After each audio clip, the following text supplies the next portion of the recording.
Chapter 861. Tian Chanzi had never forgotten about the stairway to heaven. He looked at Tang Jing and said, "You've been looking for dark stones of heaven and earth. How many have you collected so far?" "More than 60 pieces." Tang Jing did not want to lie to Tian Chanzi, so he told the truth. Tian Chanzi looked excited and said, "Where did you collect so many dark stones of heaven and earth?" "The South Sea." Tian Chanzi nodded slightly. "I didn't expect that there would be so many dark stones of heaven and earth hidden in the sea. If we can find the remaining dark stones of heaven and earth, then the day of rebuilding the stairway to heaven will be just around the corner." Tang Jing did not tell him the whole truth. If Tian Chanzi knew that there were dark stones of heaven and earth under the imperial palace, he would definitely rush back without stopping. However, he was still one step away from the soul formation stage. The Empyrean fairy was not willing to help. Even if she knew, she could only sigh and feel powerless, which would only increase her worries. "I've always heard about the outer sky, but I've never really been there. If there's a chance, I want to go there," the Empyrean fairy suddenly said. When Tang Jing heard this, he had the impulse to immediately let her release the 5-clawed golden dragon. Then, he could take out the dark stones of heaven and earth, rebuild the stairway to heaven and go to the outer sky. But in the end, he held back and said, "The outer sky is definitely not a very good place. The 100 Faces Star Lord has sent many people to explore the outer sky in ancient times, but none of them returned.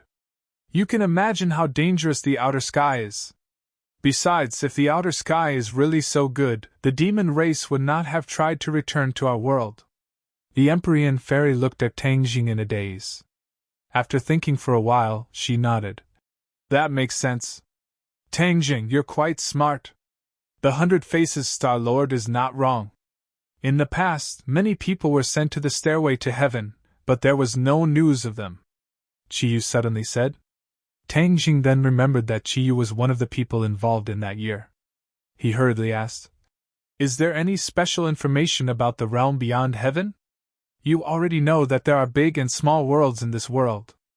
I reckon that beyond heaven is another world, and the situation within it is completely unpredictable.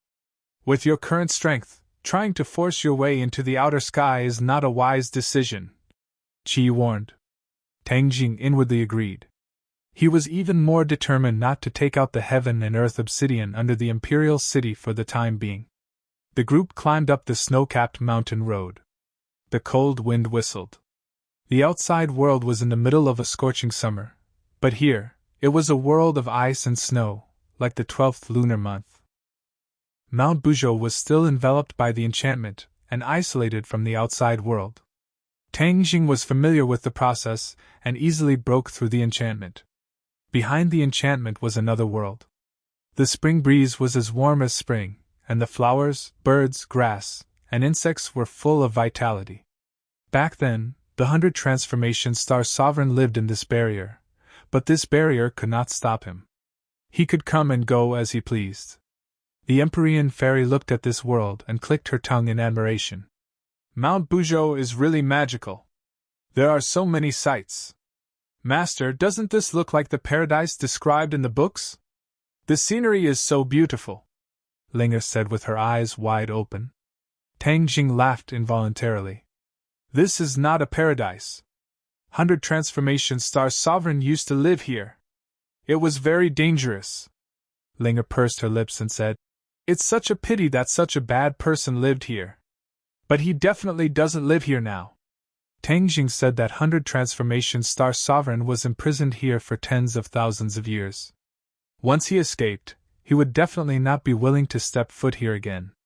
"In the future, we will live in the 100,000 mountains. We can also come here occasionally to play." Lingna looked forward to it. After a while, they arrived at the small wooden house where 100 Transformation Star Sovereign used to live. However, it had become a pile of ruins and was no longer peaceful. Back then, the furthest Tang Jing's group had come was here.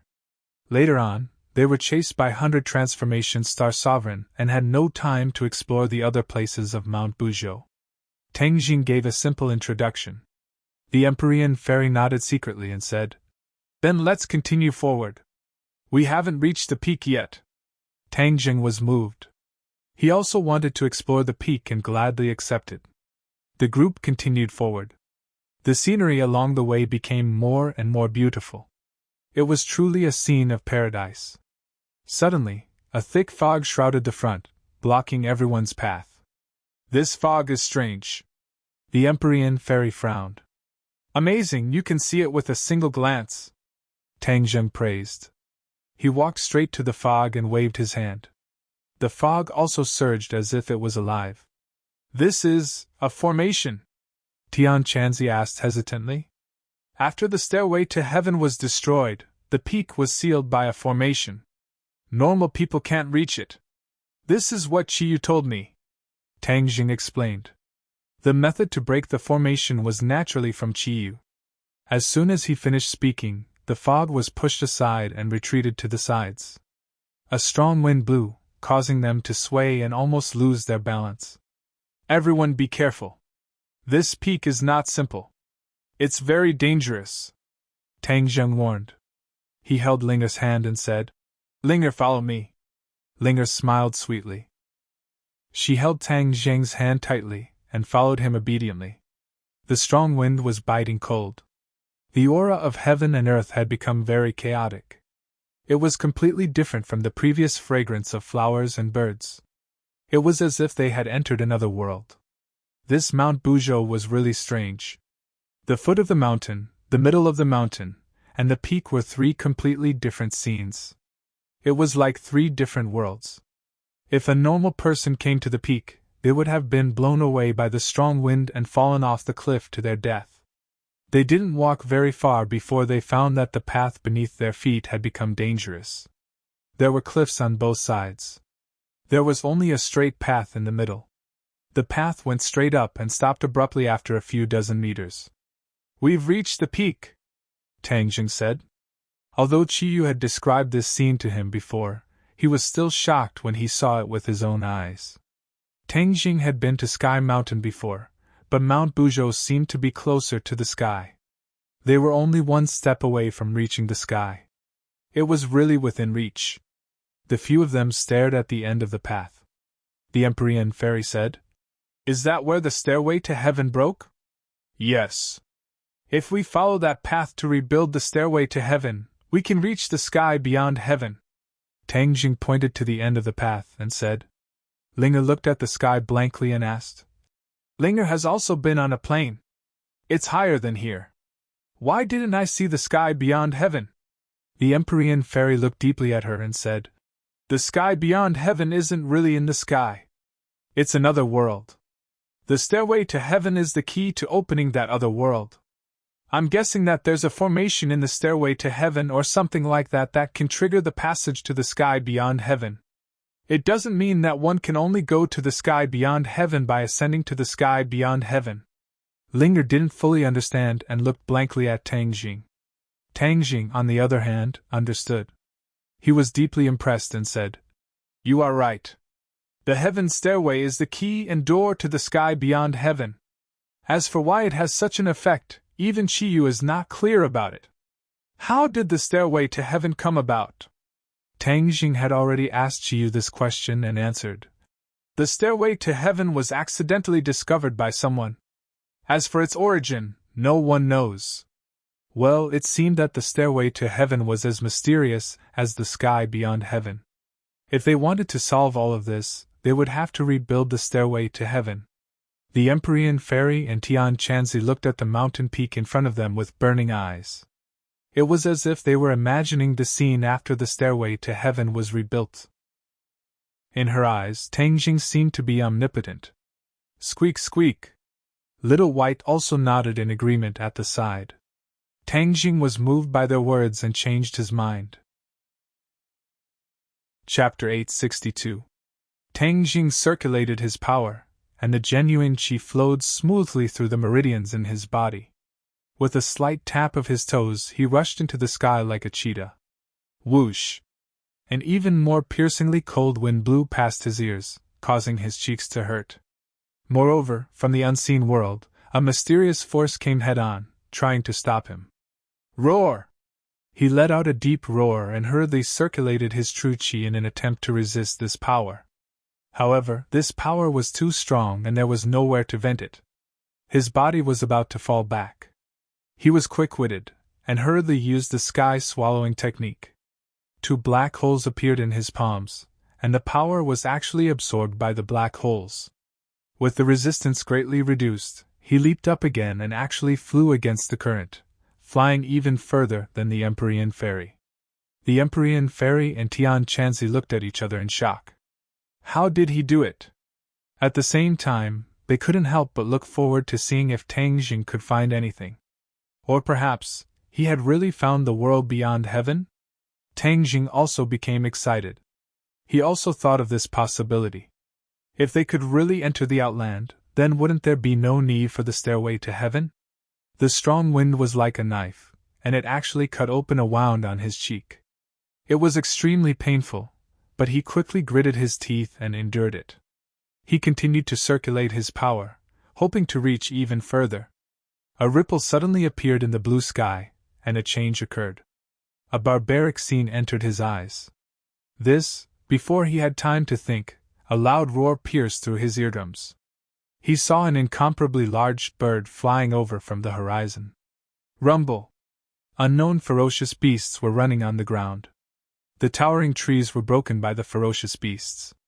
In the huge forest, the ferocious beasts drew a long black line. There were actually over 100 of them. These ferocious beasts were larger than most of the beasts that Tang Jing had seen before.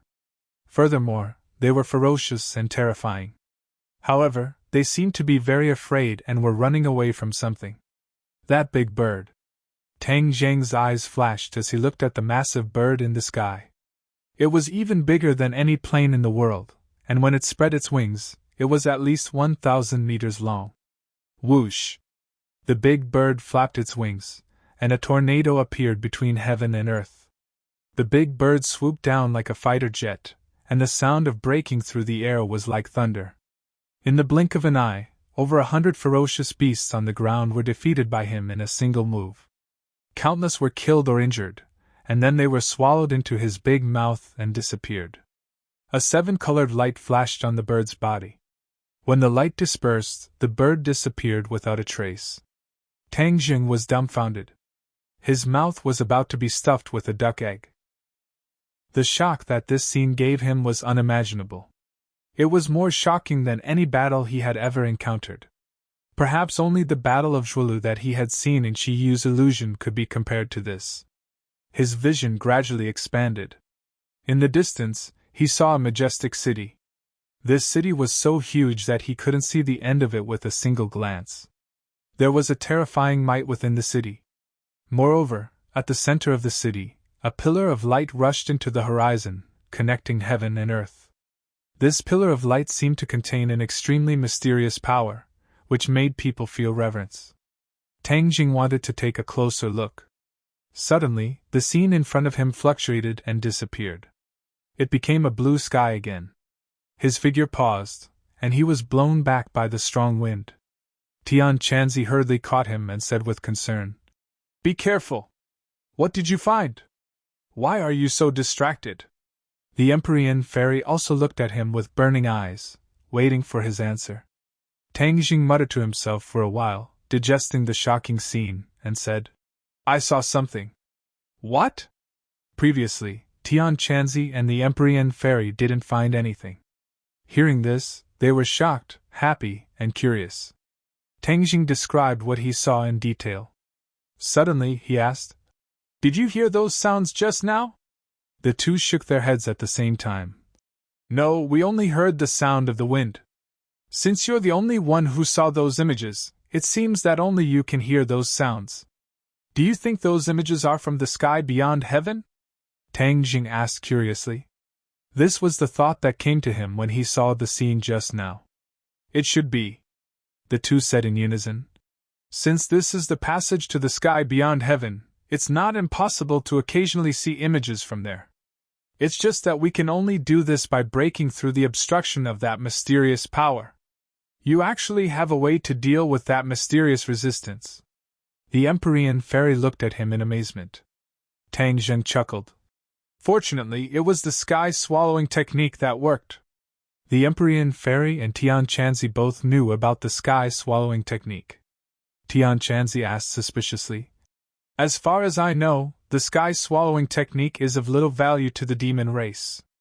I feel that your sky-swallowing technique is much more powerful and different from the demon races. Tang Jing couldn't help but sigh at Tian Chanzi's shrewdness. He admitted, there is a little difference. This was because after he obtained the second half of the sky-swallowing technique from the Langya Pavilion, the sky-swallowing technique had unknowingly changed. Of course, its power was much more powerful than the demon race's sky-swallowing technique. Tian Chanzi didn't care much about the demon race's techniques. He didn't continue to ask about the sky-swallowing technique and changed the topic. You're the only one among us who can get close. Can we try again and see if we can see more images? The Empyrean Fairy also nodded in agreement. Tang Jing was also quite tempted. He rested for a moment, accumulated his vital energy, and flew up again. This time, he directly used the sky-swallowing technique. Sure enough, the mysterious force appeared again, but it was immediately absorbed by the sky-swallowing technique. Tang Jing once again arrived at the previous place. He opened his eyes wide, not letting go of any details, hoping to see more images. However, things didn't go as he wished. The wound on his face burst open again, and the clothes on his body were torn apart, revealing his strong physique. Things didn't go as I wished. I can't see anything. Tang Jing looked around and couldn't help but feel disappointed when he saw nothing. The strong wind blew, and he couldn't continue to persevere. He flew back with a depressed face and shook his head at their eager eyes. No, I can't see anything. The two couldn't help but feel disappointed. Tian Chanzi patted Tang Jing's shoulder and comforted him. This is something that can only be encountered by chance.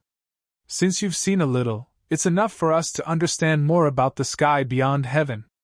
In fact, the images you've seen have already conveyed a lot of information.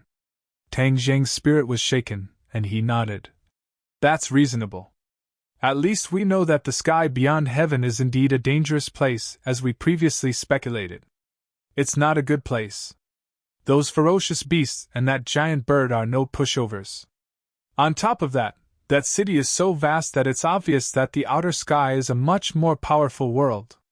The natives of that world are far more powerful than us. The few of them didn't look too good. There were so many small and big worlds. And now that they found out that the strength of this world was so terrifying, of course, they couldn't be happy. They also finally understood why the demon race tried so hard to return. In that world, the demon race's life was probably not easy. Chiyu also knew about the sky beyond heaven for the first time. He sighed. No wonder so many people never returned. They were probably killed by the natives of the sky beyond heaven. Tang Jing felt regretful and said seriously, since the sky beyond heaven is so dangerous, and there are even stronger existences, the stairway to heaven can't be easily rebuilt. Otherwise, we won't only be facing the cultivators of our world, but also the natives of the sky beyond heaven.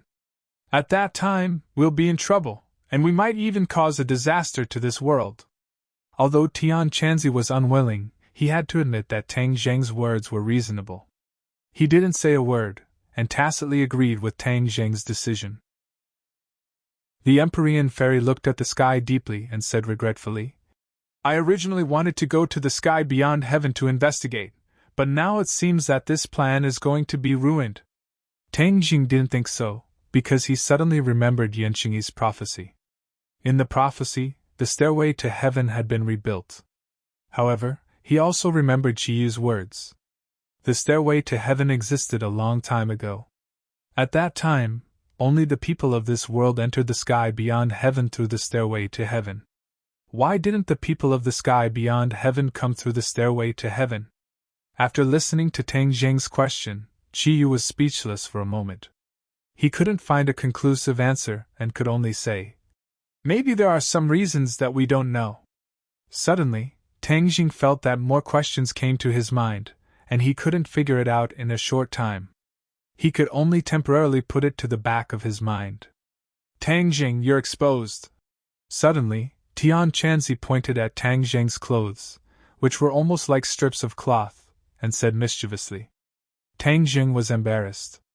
He looked at the Empyrean fairy and Linger, and fiercely glared at Tian Chanzi. He quickly ran to the side to change his clothes. The few of them didn't continue to stay here. They looked at the peak of the mountain with complicated expressions and went down the mountain. After experiencing 3 different environments, they came to the foot of the mountain. When they looked back again, the peak of the mountain was covered in clouds and fog. It was impossible to see clearly. I've seen Mount Buzhou. One of my wishes has been fulfilled, Empyrean Fairy said. Tang Jing smiled bitterly and said, There's nothing to do in the 100,000 mountains. Let's go back to the capital. The few of them quickly shuttled through the dense forest. Tang Jing's mind couldn't help but have images of the sky beyond heaven. His heart was unsettled. If the stairway to heaven is really reforged, then we must do our best to prevent the natives of the sky beyond heaven from coming to this world. Otherwise, this world will really suffer a disaster. Tang Jing thought silently. Although he never wanted to be a savior, when he saw that this world was in danger, he almost subconsciously wanted to avoid that kind of situation. Perhaps this was inseparable from the education he received from his grandfather since he was young. His grandfather had always taught him to be a good person. He still maintained pure kindness in his bones. The few of them walked out of the 100,000 mountains, and the 100,000 mountains returned to silence. However, they didn't walk too far before they saw a few luxury cars parked by the side of the road. Long Xianyuan was actually sitting in the car. When he saw the few of them, he quickly got off the car and walked over to greet them. Everyone, you're finally out. Quick, quick, get in the car. Don't be in a hurry to leave. You must let me do my part as a host. Long Xianyuan warmly invited. Although he was very curious about what Tang Jing and the others were doing, he didn't dare to ask. Chapter 863. After pausing for a few days in Dianan, Long Xianyuan received him grandly. Linger's cooperation with the authorities had already been finalized, and she still had to stay in Dianan to film a promotional video for Dianan. Yi Yuan brought the elites of the Witch clan and rushed to Dianan, protecting Linger's safety closely. As for the other staff members, they were repeatedly warned by Tang Jing. Everyone realized the importance of Linger to their boss and protected her like a national treasure. However, there was another person who came with Yi Yuan, Lan Yu, Tang Zheng's mother. She missed her son and couldn't help but come with Yi Yuan. Although this was out of Tang Zheng's expectations, he did not say anything. According to Yi Yuan's report, everyone was doing well on the island, especially the old man, Tang Dehai. Although he was not used to it at first, he gradually became obsessed with cultivation and actually regained his vitality at the age of 70. His face was flush red and his spirit was hale and hearty. Regarding this, Tang Jing was very gratified. After Lan Yu saw her son, she almost never left his side. Tang Jing was helpless and did not stop her. The knot in his heart was slowly unraveling, and he could treat his parents normally. The time spent together was always short. Even though Linger was reluctant to part, she could only watch as Tang Jing and the others left. She still had a lot of work to do. After the few of them boarded the plane and returned to the capital, Tian Chanzi slipped away. Lan Yu was naturally brought to the villa. The villa had already been renovated, and the traces of the battle had long since disappeared. Actually, they could have moved out of this place, but everyone chose to stay. That battle had left a deep impression on them. Living here, they could constantly remind them of a sense of danger. A few great beauties came out to welcome them. Lan Yu's eyes were almost dazzled by them. When she was young, she was also a beauty, and now, she was even more charming. However, when she saw the few beauties with different styles in front of her, she was still dazzled. She couldn't help but look at her son. Although she liked Yiwu the most, the corners of her mouth still curled up into a smile. She thought to herself that her son was great, to actually have the favor of so many girls. When Wu saw Lan Yu, he immediately stepped forward and bowed, calling out affectionately, "Mistress, why are you here?" Wu Pingchang's cold outer clothes were taken off, and she was just like an ordinary girl. Lan Yu held Wu's hand and said, I miss you and Shaoxing, so I came to see you. As he spoke, he swept his gaze across the others. Other than Fang Shishir, the others did not know the relationship between Lan Yu and Tang Jing, so they could not help but be curious. But they still politely nodded. Seeing that the atmosphere was a bit awkward, Tang Jing hurriedly let everyone into the room. He didn't know how to introduce Lan Yu's identity, so he found an excuse to return to the study and let them interact with each other. The relationship between women could be established very quickly. In just a few words, everyone understood that this was Tang Deng's mother. Immediately, everyone's mouths became even sweeter, especially Lu Qingmei and Nan An. One big and one small, it was as if they had crawled out of a jar of honey, making Lan Yu's heart burst with joy. An and Mu Hongyan were much more reserved. After all, An's identity was special, and Mu Hongyan was more mature and steady. They did not have that kind of ambiguous relationship with Tang Jing. Mu Hongyan knocked on the door of the study and walked in. Seeing Tang Jing sitting on the chair, she said, Tang Jing, your relationship with Aunt. She wanted to say something but hesitated. As smart as she was, of course, she could see that the relationship between the mother and son was not very harmonious. Moreover, Tang Jing had never mentioned his parents before, which made her suspicious. Tang Jing waved his hand and changed the topic. Sister Mu, this time when I went to Dianan, I saw Nana's grandfather. Mu Hongyan's heart tightened, and she asked nervously. Then you? Obviously, she wanted to ask if there was a conflict between the two sides. Tang Jing understood her thoughts, shook his head and said, I have buried the hatchet with him. What happened in the past is written off. Tang Jing did this more because he didn't want the mother and daughter to be caught in the middle. Mu Hongyan and Nana's importance to him was self-evident. They were not relatives, but they were more than relatives. Mu Hongyan heaved a huge sigh of relief. Her tense body also relaxed, as if relieved of a heavy burden. That's good. Actually, Eunuch is not an unreasonable person. The reason why I left the Long family was more because of other people, and not Eunuch. He has always taken care of me and loved Nana very much. Tang Jing nodded. It is because I know this that I chose to reconcile. Mu Hongyan reluctantly smiled. If other people heard this, they would think that he was bragging, but Mu Hongyan took care of Tang Deng's business for him. She knew the power he had now. This was only the power in the business world. If it was in terms of force and invisible influence, it was the most terrifying. Tang Jing, during the time you were gone, the Yan family and I have figured out the businesses we took over from the Song family and the Chu family, and have generally integrated them. Your judgment was right. The officials will not turn a blind eye. They did not leave us much time.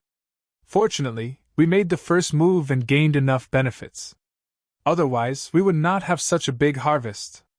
Mu Hongyan reported. Tang Jing smiled faintly. Business was not his strong point, and he would not interfere. He gave full authority to Mu Hongyan to manage. Sister Mu, you can deal with these things carefully. You don't have to tell me everything in detail. Mu Hongyan laughed involuntarily. Only you will be so open-minded. You have handed over such a big business to me, and you are not afraid that I will replace you. Tang Jing laughed. If Sister Mu likes it, you can take it away. These are all your credit. If there was no you, there would not be all of this. Mu Hongyan smiled sweetly. Of course, she would not really do this. In the next few days, Tang Jing did not stop. The Yan family and Qin Batian personally came to visit. Tang Jing knew that the Ye family had completely given up and did not go against them with great fanfare. Yi Xuanji had been in seclusion and did not come out. All the family matters were handed over to Yi Ke to take care of. It was very stable, and there were no mistakes. Song Yu seemed to have evaporated from the world and never appeared again.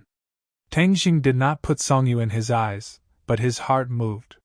He remembered Ji Wuxiang and asked, What has Ji Wuxiang done recently? Yan Luyun knew Tang Zheng's impression of Ji Wuxiang and hurriedly said, His whereabouts have always been mysterious. We have tried to track him before, but we found nothing. This time is the same. I am afraid that he is the most erratic person in the capital." Tang Zheng was silent.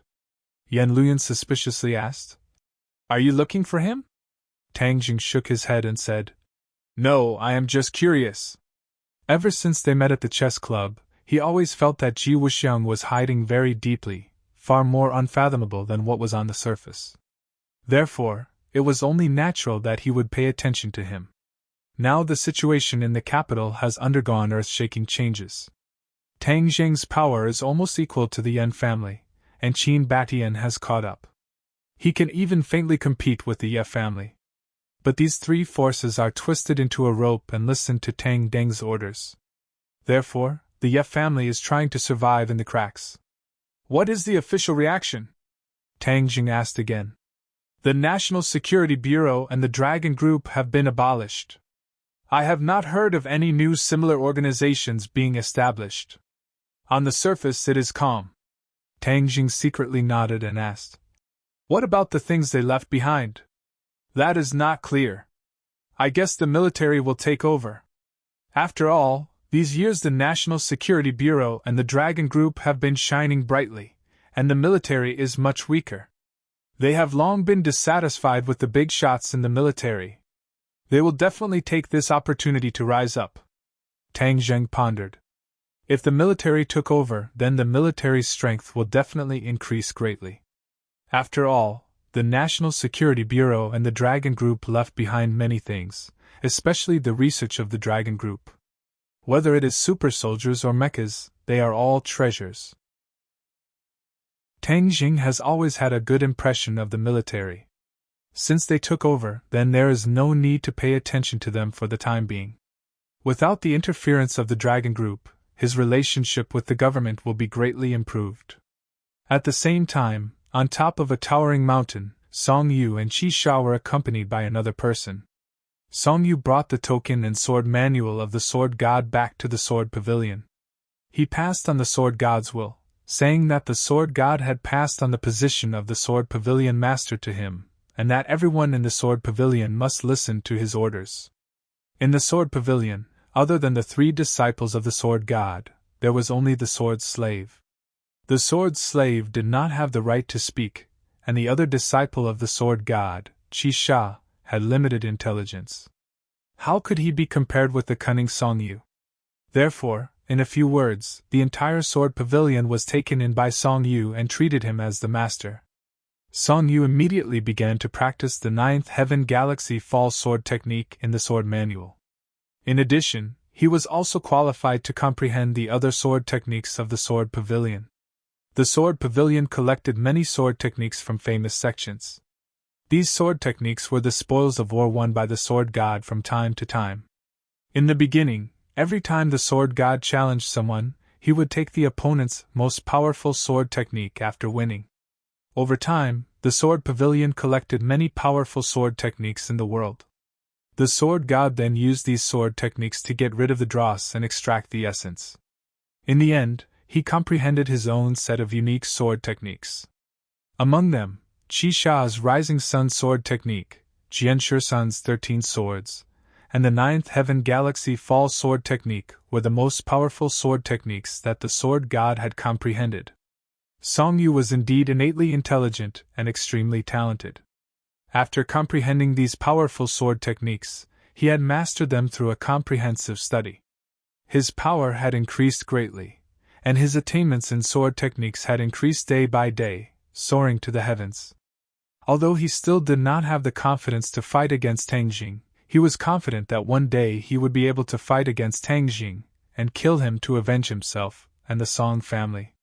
But a sudden guest broke the peace of the Sword Pavilion. Song Yu actually recognized this person and had even interacted with her several times. This person was the Holy Maiden of the Li Palace, Li Xiaotian, who had always been at Tang Zheng's side. Li Xiaotian had already disappeared from the crowd for too many days, but Song Yu would never forget her. Back then, the Song family had always wanted to establish a relationship with the Li Palace. Song Yu was very surprised by Li Xiaotian's visit, But the other news that she brought shocked him even more. This news only had 4 words. "The Venerable Lord summons you." Song Yu and Chi Sha did not know that the Azure Dragon Hall was behind the Sword Pavilion, but they had occasionally heard the 2 words, "Venerable Lord," and knew what the Venerable Lord meant to the Sword Pavilion. Moreover, before the Sword God died, he had repeatedly warned Song Yu about the Venerable Lord's power, and told him to be respectful to the Venerable Lord. Chapter 864. They looked up to the tall mountain. Song Yu and 7 Kills could not help but have a myriad of thoughts. They had only heard of the Sword God mentioning the Great Lord, but had never seen him in person. Now that they were finally going to see the Great Lord's glory, the 2 of them could not help but feel a little nervous. What kind of person was able to make the Sword God so respectful? It was hard for them to imagine. The sound of splashing water came from the front. In the stream, clear spring water flowed down from the top of the mountain, converging into a small pool. An old man wearing a bamboo hat and a straw raincoat was fishing by the pool. In the clear spring water, they could clearly see that the fishing hook of the old man was straight. However, the fish circled around the hook, as if it wanted to swallow this straight iron hook that had no bait at all. Song Yu and 7 Kills saw the scene in the pool and could not help but be shocked. How could a straight hook without bait catch fish? Just as they had this thought, they saw a fish bite the straight hook and fiercely pull the buoy down. The old man revealed a satisfied smile. With a flick of his wrist, the fish drew a beautiful arc in the air and fell into a fish basket. The fish was biting the hook the whole time. As long as it let go, it would immediately fall into the water and regain its freedom in the pool. However, the fish did not let go no matter what, as if the hook was more important than its life. Song Yu and 7 Kills saw this strange scene and were shocked speechless. There was actually such a method of fishing in the world. Li Xiaotian was not surprised. He bowed to the old man and said, "Senior." The old man glanced at the 3 of them from the corner of his eye and then stared at the pool. With a flick of his wrist, the hook fell into the water. Although the old man did not have much of a reaction, Song Yu and 7 Kills did not dare to be arrogant. They quickly bowed and called him senior. "Let's go." Li Xiaotian clearly knew the old man's temper. He did not want to disturb him, and quickly walked to the top of the mountain. The mountain forest was green. On the top of the mountain, the wind blew loudly. A black house quietly stood there. There was nothing fancy about this black room, and there was even a kind of majesty that made one's heart beat like a drum that unknowingly overflowed, causing the 2 of them to be extremely fearful. "Go in!" Li Xiaotian pointed at the door of the black room. The 2 of them looked at each other blankly, then gritted their teeth and walked over. Creak! The door opened, and the room was pitch black, without a trace of light. Bang! The flames soared into the air, and several oil lamps lit up around the house. The light was dim, but it eventually illuminated the house. The furnishings in the room were extremely simple. The walls were bare, and there was no extra furniture. There was only a chair placed at the very front of the room. The 2 of them looked at each other nervously. Although Song Yu was unyielding and arrogant, in this kind of environment, she couldn't help but be frightened. She didn't know what would happen. Clang! The door slammed shut, startling the 2 of them. Their heartstrings trembled, and they almost cried out in alarm. There was no one in the room. The 2 of them looked around but couldn't find any useful clues. The only thing they could find was the empty chair. The 2 of them walked forward aimlessly. Suddenly, as if their eyes were playing tricks on them, a person sat on the empty chair without them noticing. It was a man wearing a mask. The 2 of them trembled. Even with their cultivation, they didn't notice when this person sat on the chair. It was clear that the chair was empty just a second ago. From this, it could be seen that the masked man's cultivation was terrifying. This person must be the Lord. Song Yu was quick-witted, and quickly bowed. "Greetings, Lord." Chi Sha was half a beat slower, and also bowed, but his actions and reactions were a bit slower than Song Yu's. The Lord's eyes stared straight at the 2 of them through the mask, like an eagle's eyes, and they felt like little rabbits without any resistance. When the God of Swords died, you were by his side, right, Song Yu? The Lord's voice was full of majesty as he asked. Yes. Song Yu didn't dare to look at the Lord. She lowered her head, afraid that her thoughts would be seen through. What did the God of Swords say? Master asked me to tell the Lord that the woman in white he was fighting was very powerful, and that the Lord must pay attention to her. In addition, Master also taught me the Sword Pavilion and the Ninth Heaven Milky Way Fall swordsmanship, and asked me to lead the Sword Pavilion to become stronger. Song Yu exaggerated, and said with great emotion.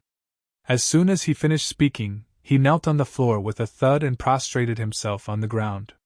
He pressed his head tightly against the floor and emotionally said, My lord, please avenge Master. Master died so miserably. As he spoke, he choked and sobbed. His emotions had accumulated to the peak, and at this moment, they exploded. Although he seemed to be carefree, he was actually very afraid. He was afraid that his actions would be exposed, and he was afraid that he would be killed. Now that he saw the Lord, this fear was even stronger. The Lord's eyes seemed to be able to see through people's hearts, and it made him feel terrified. Therefore, he choked and sobbed not because of the God of Swords, but because of fear. Only his voice could be heard in the room. 7 Kills stood at the side like a puppet, not knowing what to do. The Lord narrowed his eyes and looked at Song Yu, who was lying on the floor, and said, Get up. The God of Swords did not die in vain. At least he exposed Tang Jing's strength, and also caused the Empyrean fairy to lose her virginity. Of course, he must be avenged, but not now. Thump! Hearing this, 7 Kills also knelt on the floor and kowtowed to the Lord. Thump, thump, thump, he kowtowed again and again, as if he was going to break through the floor. He did not cry, but said coldly and with a murderous aura, Lord, please avenge Master. From now on, my life belongs to you. Song Yu glanced at 7 Kills and was infuriated. Damn! Why didn't I realize that 7 Kills was also a good actor? He was acting like me to win the Lord's favor. I can't let him have his way. Song Yu was measuring the heart of a gentleman with the yardstick of a villain. 7 Kills sincerely wanted to avenge the God of Swords, so he kowtowed from the bottom of his heart, and was not playing any tricks. The Lord looked at the 2 people kneeling in a row and shouted, Get up! The 2 people's hearts trembled. This voice seemed to have a magical power, making them unable to think of resisting. They stood up subconsciously, crying and wailing, Where are your manners? The sobbing stopped abruptly, and the 2 people kept quiet out of fear. Since the God of Swords passed the Pavilion of Swords to you, then your responsibility is to bring the Pavilion of Swords to greater heights, not to act like a girl and cry. As for avenging the God of Swords, it's never too late for a gentleman to take revenge. Moreover, with me here, the God of Swords will definitely be avenged. The Lord scolded. The 2 people were like primary school students being scolded. They lowered their heads and did not even dare to breathe loudly. Song Yu thought that Chi Sha had stolen his limelight, so he hurriedly said, Yes, Honorable Lord. I will definitely bring glory to Sword Pavilion. I will not disappoint Honorable Master. I will let him rest in peace in heaven. The Lord nodded with relief. You come from a big family, so you know how to be reasonable. Since the God of Swords passed the Pavilion of Swords to you, it means that he trusts you. You must live up to his expectations. Yes, Lord. Song Yu's heart warmed. This was equivalent to the Lord acknowledging his position. However, the Lord's next sentence made him feel cold. 7 Kills, you have to assist Song Yu in managing the Pavilion of Swords. Do you understand? As you command, High Lord. 7 Kills answered firmly. Song Yu's eyelids twitched, and he was furious. Wasn't this letting 7 Kills keep him in check? It turned out that the Lord did not completely trust him. However, he could only curse in his heart. He did not dare to show the slightest change in his expression. Also, you have just taken charge of the Pavilion of Swords, and there are many things that you have to deal with. I am afraid that you are not familiar with them and will encounter trouble, so I sent someone to help you. The three of you will work together to strengthen the Pavilion of Swords. Do you understand? The martial arts sect had fallen apart and no longer existed. Therefore, the Lord gradually placed high hopes on the Pavilion of Swords. He hoped that the Pavilion of Swords could inherit the martial arts sect's position and function. This was his plan. He did not tell the two of them yet. However, when Song Yu heard this, his heart sank. The Lord had not only sent 7 kills to keep him in check, but also sent another person. It would not be so easy for him to completely control the Pavilion of Swords. He gritted his teeth in hatred, but he did not dare to say anything. "Come in," the Lord shouted outside. Although the door was tightly shut, the voice could be heard clearly. The door opened again, and a person strode in. Song Yu and Qi Shao glanced back from the corner of their eyes and found that it was Li Xiaotian who came in. What? Did he send her to the Pavilion of Swords? Song Yu was shocked. He had heard of Li Xiaotian's name many times. This person was both intelligent and brave. Moreover, he was sinister and cunning. With such a person in the Pavilion of Swords, his days would be even more uncomfortable. However, he still did not dare to show his dissatisfaction. He pretended to be calm and composed, as if it had nothing to do with him. You know her. She will return to the Pavilion of Swords with you in a while and help you manage the Pavilion of Swords. Do you understand? The Lord said.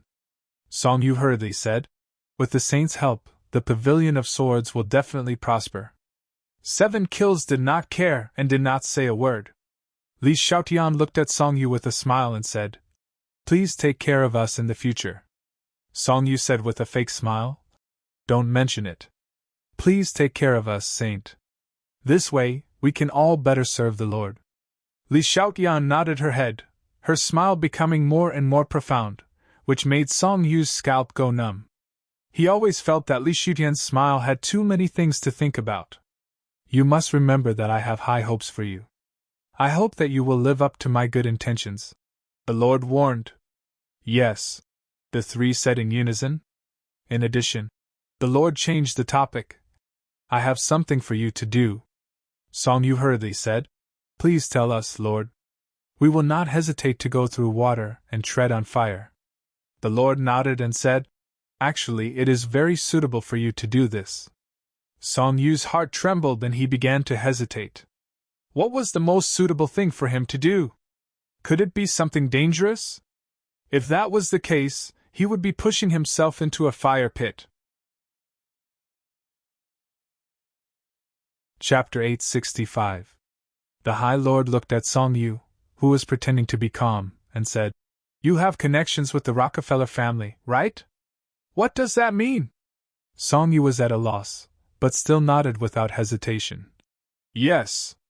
This kind of thing definitely couldn't fool the High Lord. Lying would only make him lose his trust. Tang Jing caused havoc with the Rockefeller family in the Atlantic Empire, and even killed their young Lord Louis. He has a blood feud with this family, and they have always been looking for an opportunity to take revenge. Song Yu nodded. He had heard about this matter, and was also very shocked at the time. In fact, Song Yu also contributed a lot to Louis being able to kidnap so many people to Sky Mountain. It was just that he didn't know Louis's true goal. Later, Louis died, and he didn't dare to connect this matter to himself, afraid that Tang Jing would pursue this matter and deal with him. Recently, a business delegation from the Atlantic Empire has entered the capital. The Rockefeller family's people are definitely hiding among them. They will definitely target Tang Jing for revenge. Go and contact the Rockefeller family's people and help them, the High Lord ordered. Song Yu's eyes lit up. He thought to himself, "Tang Jing, you've made enemies everywhere. Now it's time for you to be unlucky." The Rockefeller family was a world-class behemoth, even more powerful than the other families. The other families only had influence in Huaxia, but the Rockefeller family had influence in several countries. They were on completely different levels. If the Rockefeller family didn't have such a great influence, Song Yu wouldn't have pretended to be polite to Louis and helped him. However, he was still a little worried. If he returned to the capital and was discovered by Tang Jing, he would definitely be killed. What are you worried about? Seeing him hesitate, the High Lord asked in a deep voice. Song Yu's heart thumped. He knew that his hesitation made the High Lord unhappy. He hurriedly said, High Lord, the capital is Tang Ding's sphere of influence. If I go, I'm afraid I'll be discovered before I even see the Rockefeller family. Humph, didn't you grow up in the capital? Don't tell me you don't even have this little bit of ability? The High Lord reprimanded in displeasure. Song Yu braced himself to face the Great Lord's wrath. However, for the sake of his own life, even if he was going against the Great Lord, he still wanted to say a few more words. My lord, what I'm saying is, can we secretly add fuel to the fire and blow things up? Even if Tang Jing escapes, we can make it so that he can't clean up the mess. That way, we'll be able to take advantage of the situation. Song Yu suddenly had an idea and said, Oh, do you have an idea? Honorable Lord, when Tang Jing wreaked havoc on the island nation, although ordinary people didn't know that he was the one who did it, we knew very well that the royal family of the island nation hated him to the core. Moreover, the current emperor of the island nation is Hirohito, who was captured by him. His hatred for Tang Jing is endless. As long as we leak a bit of information, the island nation will definitely take action. When the time comes, the island nation and Rockefeller will both attack. Tang Jing won't be able to do anything by himself. It's not impossible for him to die just like that. Song Yu's lips curled into a sinister smile as he proudly offered a plan. The Great Lord pondered. He knew more than Song Yu. The island nation's situation wasn't simple. When 100 Faces Star-Lord activated the Mountain River Blood Sacrifice Array in the island nation, it was almost impossible without the support of the royal family of the island nation. Therefore, 100 Faces Star-Lord had already colluded with the royal family of the island nation. If the royal family of the island nation took action, they might be able to lure 100 Faces Star-Lord out. Because of the existence of Linger, the Great Lord temporarily gave up the idea of dealing with Tang Jing personally, but this didn't prevent him from dealing with 100 Faces Star-Lord. 100 Faces Star-Lord had parted ways with Tang Jing and disappeared without a trace. Getting rid of 100 Faces Star-Lord first was also something worth celebrating for the Great Lord. Of course, if 100 Faces Star-Lord took advantage of this opportunity to kill Tang Jing and others with Rockefeller, it would be even more perfect. The Great Lord didn't have such a strong desire to kill Tang Jing before, but now he really wanted to kill him. If there was a chance, he naturally wouldn't let it go. As for the fact that Linger broke his non-phase method, he had been brooding about it. It finally made him understand that there was such a simple person in the world. However, he didn't immediately send someone to assassinate Linger. First, Tang Jing must have sent someone to protect her. Second, he believed that time could change everything. Even if Linger was now a piece of white paper, over time, this white paper would be painted with colorful colors. At that time, she would have no way to resist non-phase method, and Tang Jing would naturally have no support. It was the best policy to break by oneself. Your method is feasible. You just have to execute it. When the sandpiper and the clam fight, the fisherman benefits. The Great Lord agreed. Song Yu was overjoyed. Yes, Song Yu accepts the order. Since you are worried that you will be threatened when you return to the capital, I will let the Holy Maiden accompany you back to the capital. You will cooperate sincerely and do this matter well, understand? The Great Lord added. Song Yu's face stiffened, and her heart secretly said that it was not good. Li Xiaotian had been following her. He was afraid that he would reveal any clues and let her discover his secret. But the Great Lord had already made a decision, and he could not question or change it. He could only pretend to be happy and say a lot of flattery. You can withdraw. The Great Lord waved her hand and said. Several people respectfully withdrew from the dark room, and the door closed. Fair-faced flying dragon came out of the darkness and stood beside the Great Lord. Looking at the closed door, he said, Can they succeed? No. The Great Lord said without hesitation. Then why did the Great Lord send them? Fair-faced flying dragon asked curiously. I will not give Tang Jing a chance to breathe.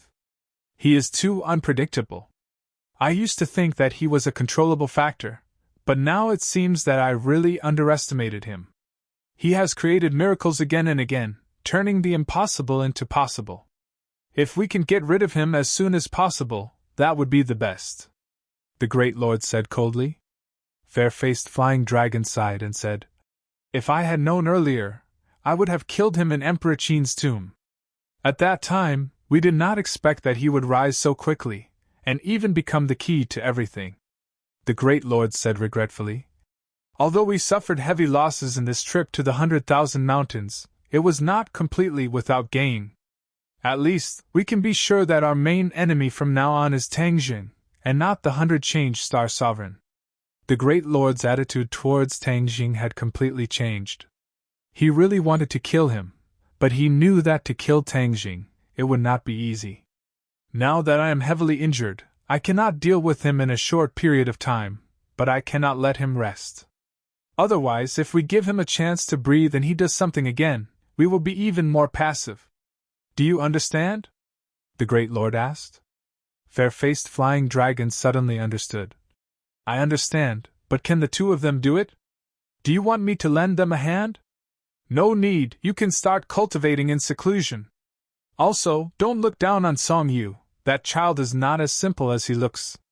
Although he pretends to be docile and respectful in front of me, it still reveals many problems. He has not truly submitted to me, and 7 Kills is even more loyal. But it is clear that 7 Kills is not a match for him, so I will let the Saintess participate and balance Song Yu." If Song Yu heard this, he would definitely be scared to the point of running away. He would not dare to stay in Sword Pavilion, nor would he dare to have the extravagant hope of turning Sword Pavilion into his own force. The Great Lord is wise. But it is a pity that we cannot completely eliminate Tang Jing. This time, he injured the Great Lord and killed so many of our flying guillotines. He is truly hateful." Fair-faced Flying Dragon's eyes were filled with killing intent as he spoke hatefully. Lord Yun laughed self-deprecatingly and said, "This time, I failed miserably. That little girl shot an arrow through the left side of my chest. If it wasn't for my heart being on the right side, I'm afraid that arrow would have ended my life. As for the flying guillotines, although it is a pity, it did not harm the flying guillotine's foundation." Fair-faced Flying Dragon faintly sighed. "Yes, the flying guillotine's power is still there. We can still deal with them in the future. During my seclusion, Granny Lee went to the northwest. It is not very peaceful there. Elder Angler does not care about worldly affairs, so I will leave the matter of the Azure Dragon Hall to you," the Great Lord said.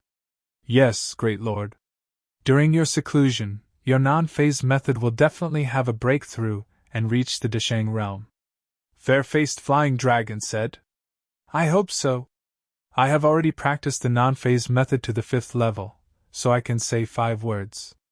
When I practice to the 6th level and master it, I will be able to say 6 words at the same time. At that time, even if Ling'er is here, we may be able to restrain her," the Great Lord said with some expectation. "It will definitely be possible." Fair-faced Flying Dragon nodded. Song Yu and the others went down the mountain and met the Elder Angler. His basket was already full of fish, but he poured all of them into the pond and let them go. Song Yu was puzzled. She whispered to Li Xiaotian, "Saintess, who is this senior? This method of fishing is very novel. Moreover, he catches the fish and then lets them go. What is the point of fishing? It is really strange." Li Xiaotian deeply looked at the Elder Angler's back as he walked away and said, "He is called the Elder Angler. As for his method of fishing, I am not clear. In this world, he is probably the only one who can do this. He comes here almost every day to fish, and when he is done, he lets them go. This cycle repeats." Song Yu clicked her tongue in wonder. She said that this senior was really a strange person. She changed the topic and asked, "Just now, I didn't dare to ask, Great Lord. Is this the Azure Dragon Hall?"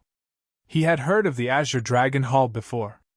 When he was reading the Sword Manual in the Sword Pavilion, he had read a few words about it. Only then did he gradually understand that the Azure Dragon Hall, which had been unknown to outsiders, was actually the master behind the Sword Pavilion.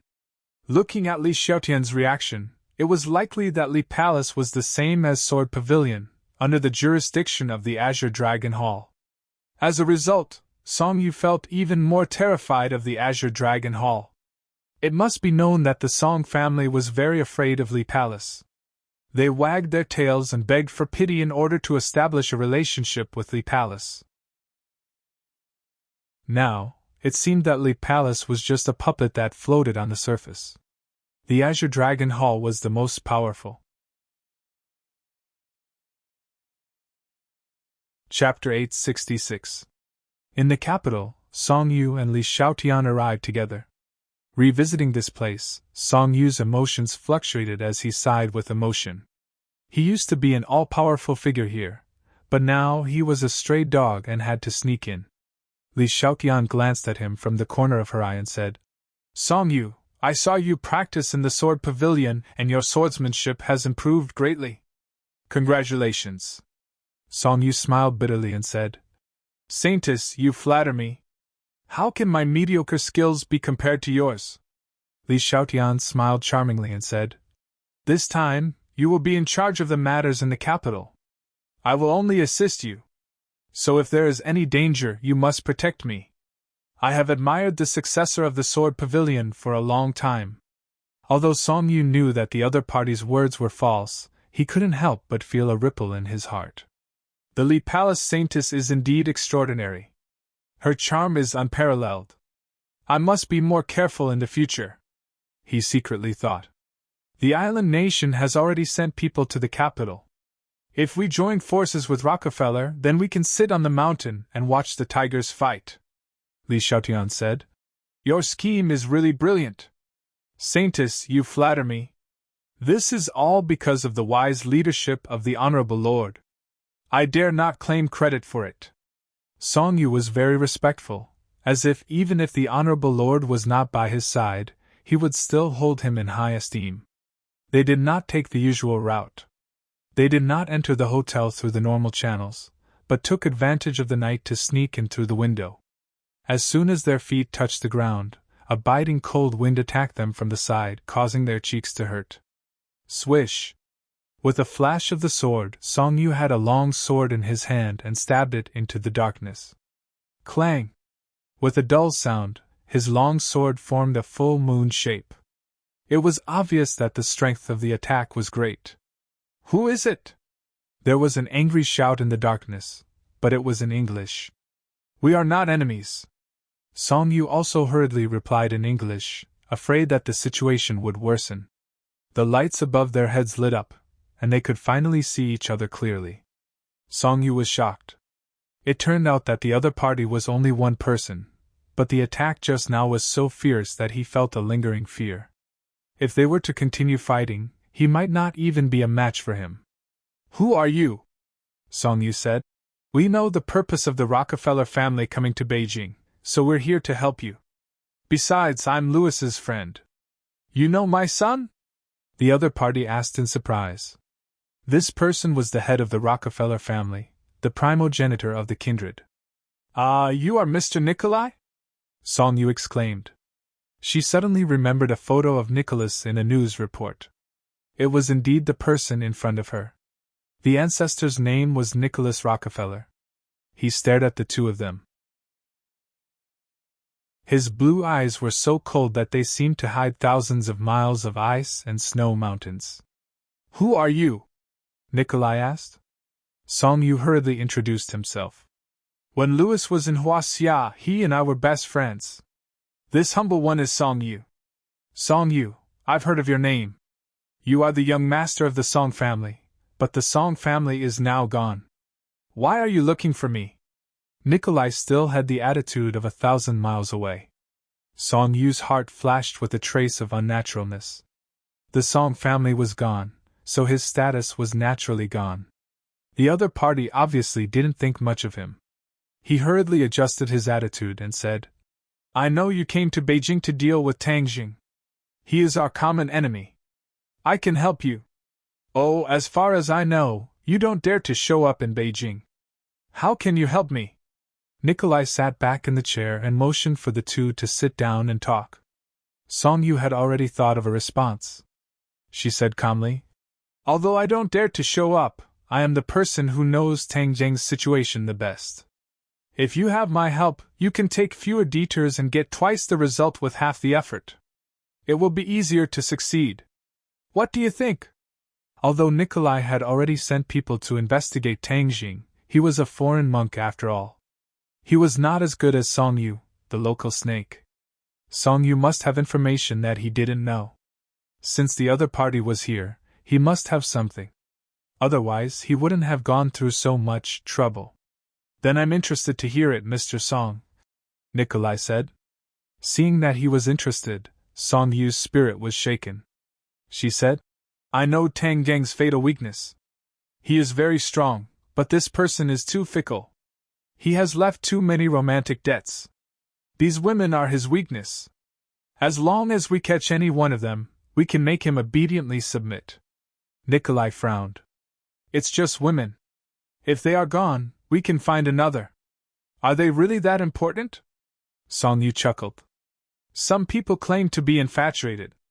Of course, they can't just watch their women die." Nikolai recalled the scene when Tang Jing went thousands of miles to the Atlantic Empire to rescue Fang Shishir. In his heart, he believed 70% of these words. Seeing that he tacitly agreed, Song Yu continued, "He has many women around him. If we only deal with one, the success rate is too low. So, as long as we attack together, there will always be someone who will fall into our hands. Once we catch one, it will be easy. If we can catch a few more, then victory is in our hands." Li Xiaotian was expressionless. She already knew about this plan. Although she was also a woman and scoffed at this method of using women to threaten people, she had to admit that this was an effective method for Tang Jing. She had been by Tang Jing's side for a long time, and could be considered to know him very well. She knew that women were his reverse scale. "Then what women does he have?" Nikolai asked curiously. "Yi Ding Dang." Song Yu was the first to say this name, which made his heart ache. His relationship with Yi Ding Dang had changed again and again. In fact, he had long had feelings for Yi Ding Dang in his heart. But if he couldn't get her, he had to destroy her. He couldn't let Tang Jing take advantage of her for nothing. Fan Shishir, Lu Qingmei, Mu Hongyan, and even the famous Princess N. Nikolai's eyes lit up. With so many targets, the possibility of success was greatly increased. "Except for Anne, I don't want to mess with the European royal family for the time being. Everyone else is fine, especially that Fang Shishir. My son's death can't be separated from her. This time I came to kill her." Nikolai hated Fang Shishir to the bone. When Fang Shishir escaped from his hands, it was the biggest insult to him. In order to wash away his shame, of course he couldn't let her go. Song Yu snapped his fingers and said proudly, "You have the final say. Oh, there is also a little one, Mu Hongyan's daughter Nana. Tang Jing loves her very much. It will be better if we catch her." He didn't even let a child go. Nikolai drank human blood all year round and didn't have any psychological barriers. He nodded in agreement without hesitation. "What do you want from helping me like this?" Nikolai stared coldly at Song Yu and asked. Song Yu smiled confidently. "I don't want anything. As long as Tang Jing dies, I will be satisfied. Don't worry, this time he will definitely die. Not only will he die, but the people around him will also die," Nikolai said resolutely. "That's the best. This is the information of those women. You can study it more." Song Yu handed Nikolai a flash drive. "I will wait for your good news. Oh, I also want to remind you that Tang Jing has a woman called Fu Yao. She is very powerful. You have to be careful of her." "Humph!" Nikolai snorted. He didn't put the Empyrean fairy in his eyes. The two said their goodbyes and jumped out of the window. After walking a few streets, Li Xiaotian opened her mouth. "Do you think he will succeed?" Song Yu was full of confidence. "The Rockefeller family isn't an ordinary family. Rumor has it that they are vampires. Not only are they powerful, but they also have many werewolves under them. Every one of them is very powerful. This time even Nikolai was sent out. I don't think Tang Jing has any way to escape from death." The corner of Li Xiaotian's mouth revealed an unfathomable smile, and he thought with disdain in his heart.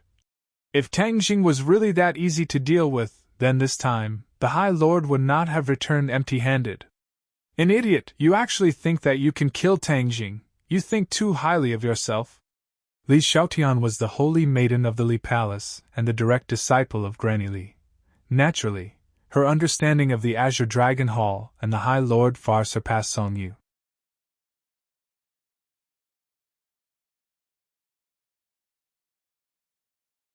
This was indeed something that he should be happy about. Tian Chanzi told Tang Jing that even in the former cultivation world, this kind of crystal stone was extremely rare. Spirit stones were already considered good treasures for cultivation. Only some heads of famous sects had 1 or 2 crystal stones. It was said that the crystal stones were stones from the outside world. They could only be found by chance, and not by searching for them. Spirit stones were not like spirit stones. Spirit stones were born by the world itself. Once the world's spiritual qi was abundant, the earth would be nourished by the spiritual qi. Some stones would gather spiritual qi, and over time, they would form spirit stones. However, now that the world's spiritual qi was exhausted, there were naturally very few spirit stones. They only found one in ordinary Balance's grave, but it had already been used up by their cultivation. However, Tian Chanzi asserted that once the Tree of Life completely transformed the world's spiritual qi, it would once again produce spirit stones in the future.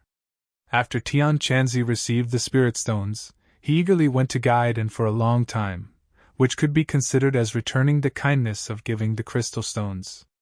This behavior made Tang Jing despise him for a long time. He said that he was greedy for money. Without the crystal stones, he almost forgot about his apprentice. The 5-clawed golden dragon stared at Tang Jing with wide eyes and said happily, "You have to work hard on your cultivation.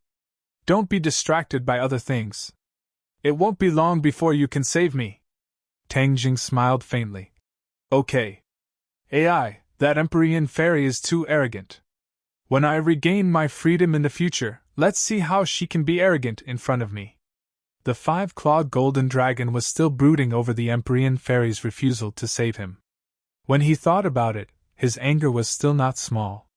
Tang Jing asked curiously, "You said that you are imprisoned in this array and your strength is greatly reduced. When you regain your freedom, how powerful will you be?" The 5-clawed golden dragon smiled mysteriously. "You will naturally know when the time comes. What are your plans after regaining your freedom?"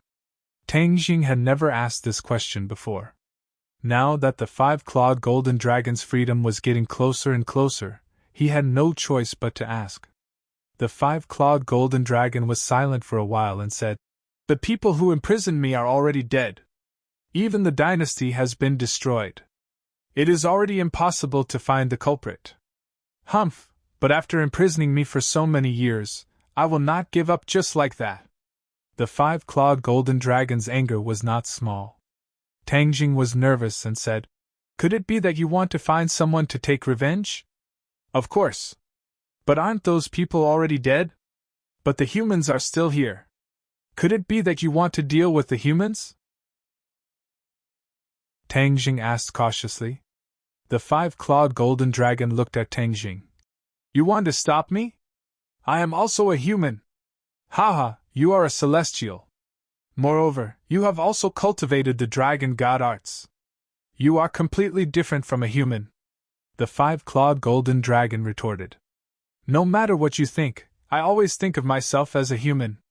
Although I promised to let you go, but if you really insist on going against innocent humans, then I will not sit idly by." Tang Geng's tone was firm. He did not care at all about the 5-clawed golden dragon's raging eyes. The 5-clawed golden dragon's nostrils exhaled a hot breath. Tang Jing was not afraid. He raised his head and stared at the 5-clawed golden dragon. "Killing innocent people is not the style of your dragon race. If you want to deal with the culprit who imprisoned you, then I will not stop you. But if you want to deal with other innocent people, then I will not sit idly by. If you really do not change your mind, then perhaps you can only stay in this dark place forever. Impudent! You dare to threaten me? The five-clawed golden dragon was furious.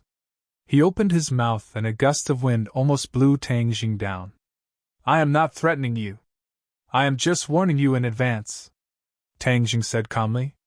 Seeing Tang Jing's firm attitude, the five-clawed golden dragon angrily turned his head and did not talk to him anymore. Tang Jing could not see through his thoughts. Since he did not agree with him, he did not continue to talk. In any case, he could not go out for the time being. Xiao Bai, let's go. Tang Jing called Xiao Bai and left the imperial city. The five-clawed golden dragon turned his head after a long time. He looked at the empty corridor and muttered to himself. He is really stubborn. But now my freedom is in his hands. If I don't agree, he will not let me go. He was not a stupid dragon. He could still judge the situation.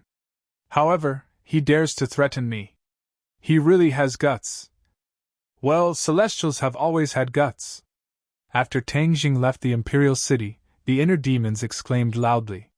You actually have a connection with the dragon. Haha, this is really interesting. Chi Yu, you were also a celestial in the past, but you did not catch a dragon, right? Chi Yu coldly snorted. Dragons are creatures from the outer space. Do you think it is so easy to catch them? You see, didn't he just imprison a dragon? The inner demons retorted. I did not imprison it. Tang Jing defended himself. But now, his freedom is in your hands, which is equivalent to you imprisoning him. Hee, to imprison a dragon while I'm still alive, how interesting. If I can take him under my wing and use him for my own purposes, I'll definitely be able to take him under my wing. Chi Yu, this dragon is much more powerful than those monsters under your command. The inner demons did not let go of the opportunity to provoke Chi Yu. Chi Yu simply chose to remain silent. When Tang Jing heard the words creatures from the outer space, he became even more interested in the dragon race. In the past, there was no one to answer his questions. Now that there was Chi Yu and the inner demons, he could not miss this opportunity to ask for guidance. Chi Yu, you said that the dragon race is creatures from the outer space. Which world do they come from? Tang Jing curiously asked. The dragon race has a long history. It is said that not long after our world was created, the dragon race entered our world from another world. Since then, the dragon race has appeared from time to time. Because the dragon race is very mysterious and powerful, the people of this world worship the dragon race.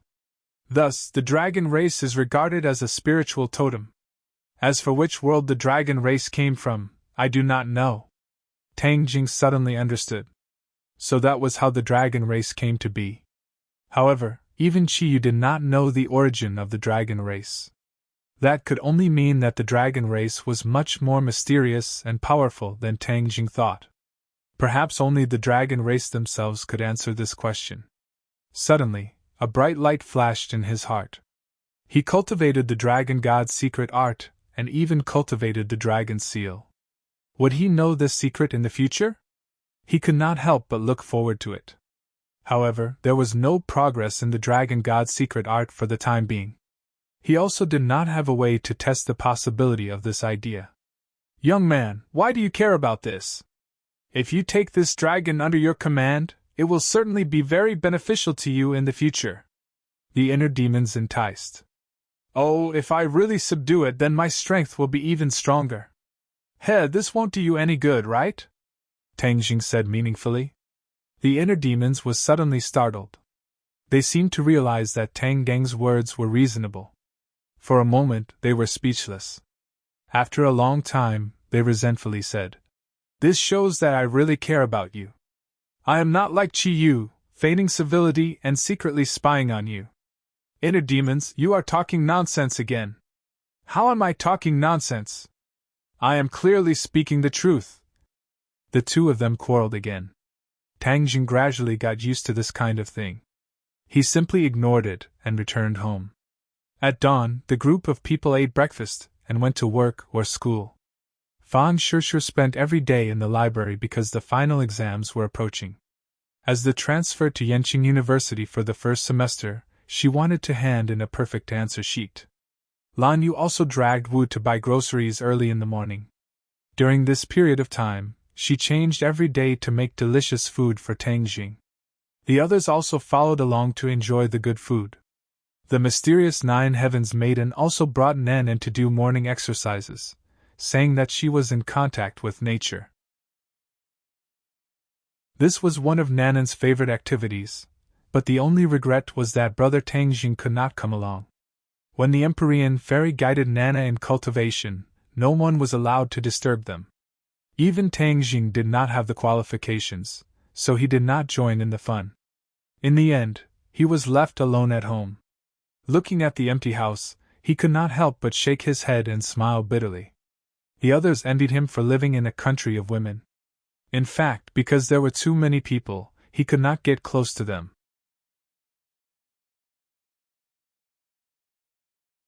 Chapter 868. Fang Shishir had already transferred to another school for some time, and she had become familiar with the students around her. With her natural beauty and gentle personality, she quickly won the hearts of her classmates, and almost became the only focus of attention in the class. This naturally attracted the attention of other boys, but she deliberately kept a distance from them to prevent herself from being involved in gossip. Early in the morning, she walked into the campus alone and headed towards the classroom. Thinking back to when she left the house, she hid in the corner and lightly kissed Tang Jing. Her little heart thumped fiercely and the corner of her mouth couldn't help but ripple with a smile. He's getting bolder and bolder.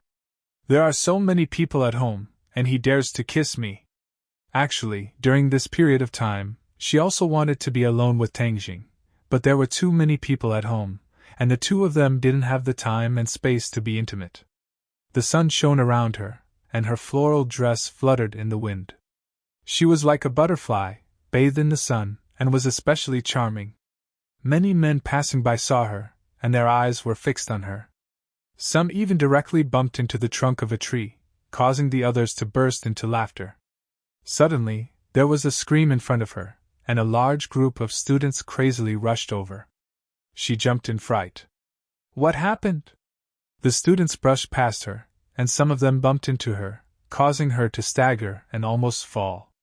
She tiptoed and stretched her neck to look in that direction, but she couldn't see anything. Something must have happened. Could it be a criminal? Nowadays, school violence was happening from time to time. As a person with a sense of justice, and with outstanding skills, how could she sit back and do nothing? So, she went against the flow and quickly rushed over. When the others saw this, someone kindly reminded her. Student, quickly go, there's murder over there. Murder! Fang Shishir was shocked, and wanted to stop the crime even more. She shouted, Make way, make way! She rushed over. Suddenly, a few people who looked like international students ran in front of her. She didn't care and was about to brush past them.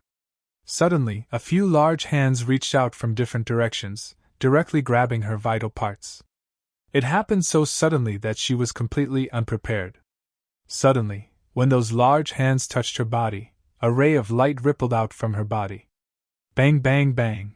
With a series of muffled sounds, those people were all bounced back by a huge force. Fang Shishir reacted as if she had just woken up from a dream. With a tap of her toes, she slid back a distance away from him and stared straight at him. Who are you? These people all had Western faces. They were tall and strong and had an extraordinary aura. They were definitely not ordinary international students. Come with us, and you'll suffer less, one of them said in stiff Huaxia language. You want me to leave without saying anything? No way! Fang Shishir scolded, but she was still a little scared. If it wasn't for the golden jade purple robe protecting her, she would have been killed by these people. Then, she wouldn't have had the chance to fight back.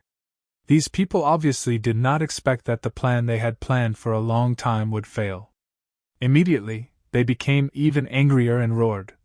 Since you refuse a toast only to be forced to drink a forfeit, then don't blame us for being impolite. Several people attacked together. Their huge arms were full of blue veins, showing their terrifying strength. Fang Shishi's slender hand gently pointed out, but there was the sound of wind and thunder. The two sides' attacks were completely different. One was fierce and overbearing, while the other was graceful and agile. Bang, bang, bang! In the blink of an eye, the two sides exchanged several moves. Fang Shishi was shocked. These people were definitely not ordinary martial artists. That strange and incomparable strength, and the gradually exposed ferocious and terrifying aura gave her a feeling of déjà vu. Werewolves! A light flashed in her mind. She finally remembered and blurted out. Hearing these two words, the other party was surprised. You saw through us so quickly. Then we won't hide anymore. Roar, roar, roar! Several deafening roars sounded. These people transformed. Lush hair grew out of their pores. In the blink of an eye, they became tall and ferocious werewolves. Pairs of blue eyes stared at Fang Shishi. They had a bestial impulse to choose a person to devour. All monsters, murder! The people around were frightened and screamed. They fled in all directions, looking at this scene in horror. Some people were so scared that they fell to the ground. They didn't have the strength to escape. Fang Shishi shouted at the people around her. Run! But there were still a few girls lying on the ground, unable to move. They were like a pear blossom in the rain, like a pool of mud. Fang Shishi sighed. Her figure flashed, grabbed the collars of several people, and threw them into the distance. She didn't want these people to have any accidents because of her. She couldn't bear it. At the moment she moved, the werewolves also moved. They roared with their bestial instincts and attacked Fang Shishi with their sharp claws. Fang Shishi had just thrown her classmates out when she felt a biting cold wind behind her. With a thought, the belt on her body released a rainbow light and flew up. Rainbow silk. This was the first time she used the rainbow silk in a real battle, but she had practiced it many times and was already used to it. With a flash of light, the soft rainbow silk danced and wrapped around the werewolf, lifting his body up. Puff, puff, puff. Flowers of blood immediately bloomed on the werewolf's body. He was cut open by his companion, whose sharp claws killed him immediately. This scene was very bloody, but Fang Shishi had already seen more bloody battles, so she didn't feel uncomfortable. On the contrary, she was surprisingly calm and her brain started to think quickly. The werewolves came to capture her, which meant that Rockefeller's people had come. Last time, she had cleverly escaped from the Atlantic Empire. The other party was unwilling to give up and actually chased her all the way to Huaxia. Rockefeller is vicious and merciless. I must inform Tangjing as soon as possible. She thought, but she didn't have the strength. One werewolf died, but the other werewolves became crazier and their attacks became fiercer. For a moment, Fang Shishi didn't have the chance to call Tangjing. The ancestor has ordered that if she resists stubbornly, we can kill her directly. A werewolf shouted. Nikolai hated Fang Shishi very much, so he would rather kill her directly. Yes, kill her! As soon as he said this, the other werewolves' morale was greatly boosted. There was a world of difference between capturing alive and killing. Killing Fang Shishi was obviously easier than capturing her alive. Thus, the werewolves attacked left and right, cooperating with each other tacitly and actually forcing Fang Shishi to retreat. These werewolves weren't ordinary people, especially when they attacked together like this. Their power was greatly increased. Therefore, even though Fang Shishi had a heaven-grade magic treasure like the rainbow damask, she was still in a tight spot and was surrounded by danger. Fang Shishi fought as she retreated. Suddenly, the sound of fighting came from behind her. She looked out of the corner of her eyes and widened her eyes in surprise. Yi Ding Dang! Yi Ding Dang was also attacked, and she was also surrounded by werewolves. Yi Ding Dang's clear wind sword wasn't like the rainbow silk, which could be casually carried on her body. She picked up a tree branch and barely dealt with the attacks. Fang Shishi suddenly shivered, realizing that the situation was more serious than she thought.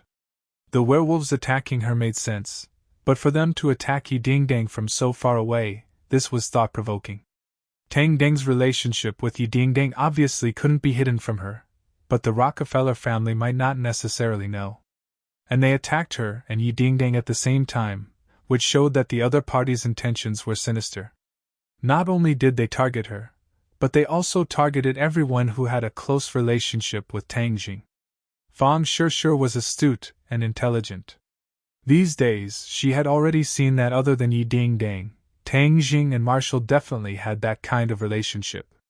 In addition, she even guessed that Tang Jing and Lu Qingmei also had an unclear relationship. Although the two of them had a teacher-student relationship on the surface, based on a woman's sixth sense, there were times when Lu Qingmei looked at Tang Jing with eyes full of love, which definitely couldn't be faked. She was very confident in her own judgment. Because of this, Rockefeller wouldn't just attack her and Yi Dingdang, the others would also suffer an unexpected calamity. I must immediately inform the others. She thought decisively, but this was just a beautiful, extravagant hope. She didn't have the time to care about anything else. Yi Dingdang also saw Fang Shishir and was shocked. She asked, "What's going on?" "They are Rockefeller werewolves. They came for me and Tang Jing, but they also targeted you. I'm sorry to have involved you," Fang Shishir said apologetically. Yi Dingdang was carefree, so of course she didn't care if she was involved or not. Back at the martial arts convention, she had seen the power of the werewolves and didn't have the slightest good impression of this group of ferocious fellows. "A group of beasts wants to kill me? Dream on." Yi Dingdang was flustered and exasperated. The branch in her hand tapped rapidly, grasping the essence of the wind-chasing swordsmanship. Now, her attainments in the wind-chasing swordsmanship were even more powerful than Tang Jing's. Even if it was a branch, she could unleash great power in her hands. Blood flowed from the werewolf's body where it was tapped, and the werewolf cried out in pain. But this was only a branch after all, so it couldn't be compared to a real sword. A werewolf broke the branch with one swipe of its claw and slapped at her face with its sharp claws. "Careful!" Seeing this, Fang Shishir flicked her wrist. The rainbow ribbon flew in front of Yi Dingdang and wrapped around the sharp claws, blocking the attack for Yi Dingdang. Yi Dingdang looked at her with a complicated expression. After hesitating for a moment, she said, "Thank you." She flipped her palm and slapped the werewolf's body. With a crack, the claws were directly broken. She was temporarily out of danger. Suddenly, she saw a ferocious figure appear behind Fang Shishir. She was shocked and cried out, "Be careful behind you!" But Fang Shishir was too late. This time, the one attacking her wasn't a werewolf, but a mysterious vampire. Moreover, it had suddenly descended from the sky, making it impossible to guard against. The vampire was wearing a huge cloak. The cloak covered Fang Shishir's head, and a cold light flashed.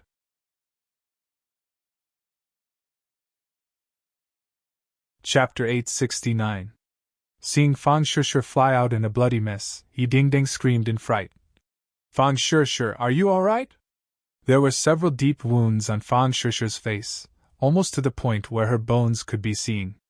It was unknown if she was still alive. Yi Dingdang's eyes widened as anger surged within her. Fang Shishir had sacrificed so much to save her. These werewolves really deserved to die. She roared angrily and charged towards a werewolf without any regard for her own safety. "Pooh!" The werewolf's sharp claws tore through her sleeves, leaving a shallow scratch mark on her white arm that was bleeding profusely. She gritted her teeth and endured the pain. Using her hand like a sword, she burst forth, and with a piuchi sound, it pierced through the werewolf's heart. She suddenly pulled back and pulled the heart out. The werewolf cried out miserably and fell to the ground. She suddenly turned around and stared at another werewolf. The werewolf subconsciously took a step back when her gaze swept over him. "What are you standing there for? She's only one person. Are you afraid of her?" The vampire flew back and scolded in a stern voice. This vampire was clearly the leader of this group. With a single order, the werewolves fiercely charged forward once again. Whoosh! Yi Dingdang suddenly discovered that there was another person beside her. Fang Shishir. She was pleasantly surprised to find that she was fine. Even the wounds on her face were gone. Her skin was as smooth as before with only a few streaks of blood left. You! She clearly saw Fang Shishi's skin and flesh split open. How could she be fine in the blink of an eye? This healing speed was too shocking. We'll talk about it later. Fang Shishi knew that this was because she had gained some vampire abilities, such as self-healing. She couldn't help but be glad that she had profited from this disaster. Yi Dingding knew that now wasn't the time to get to the bottom of things. She nodded and said, "Then let's fight our way out together." Two delicate voices sounded and two moving figures attacked the enemy. In the blink of an eye, the two sides were fighting again.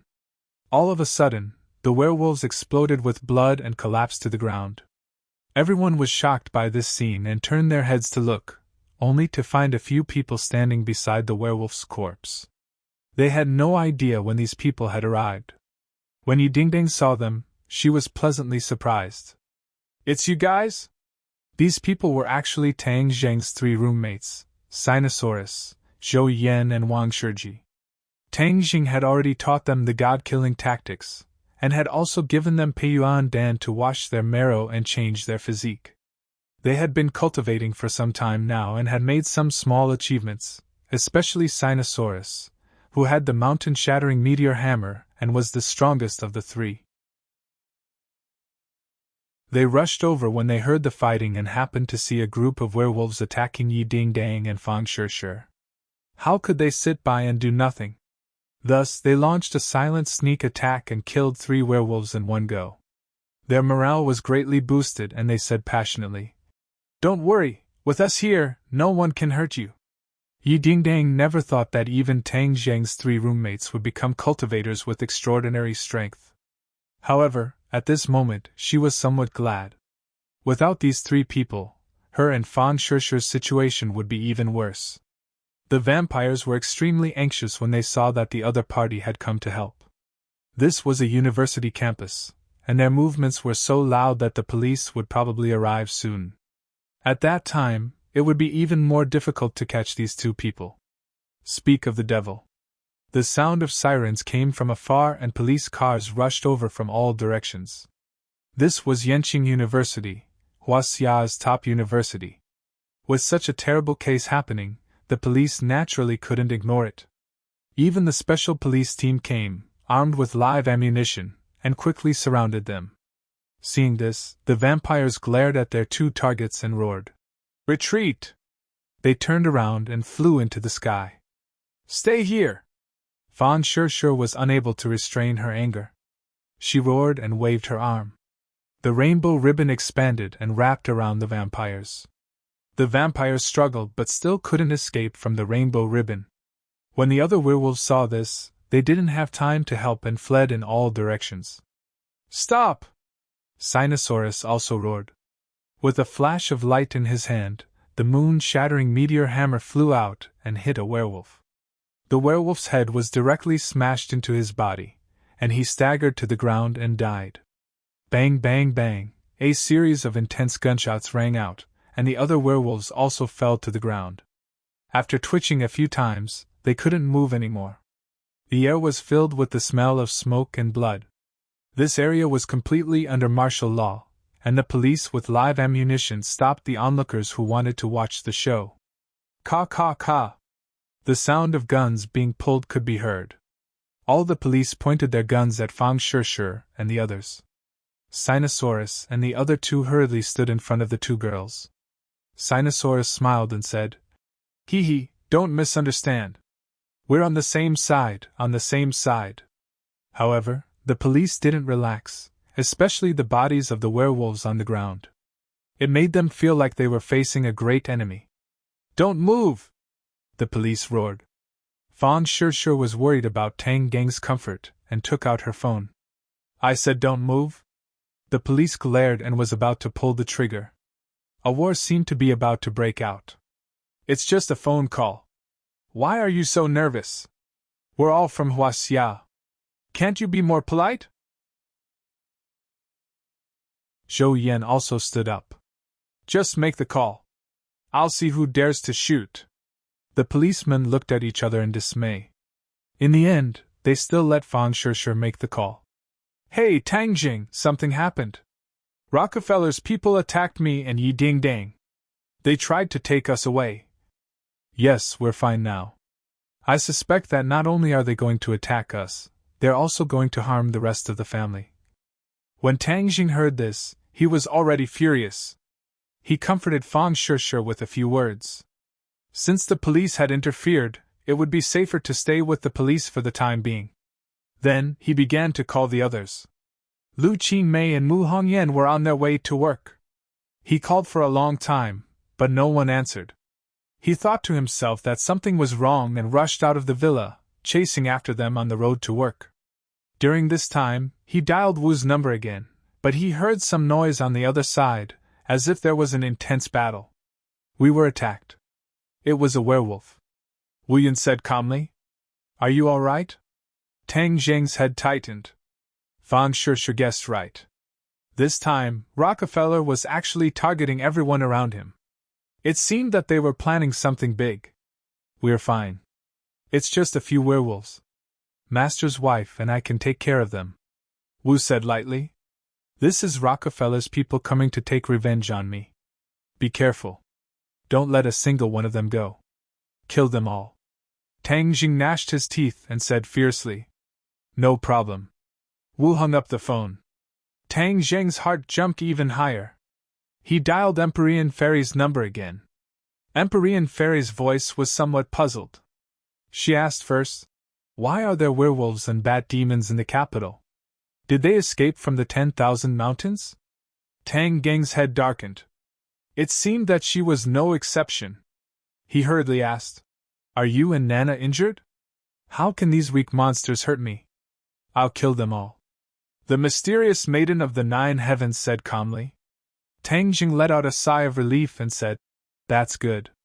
Protect Nana and quickly go home. Now that someone has come to find trouble with me, the people around me have all been attacked.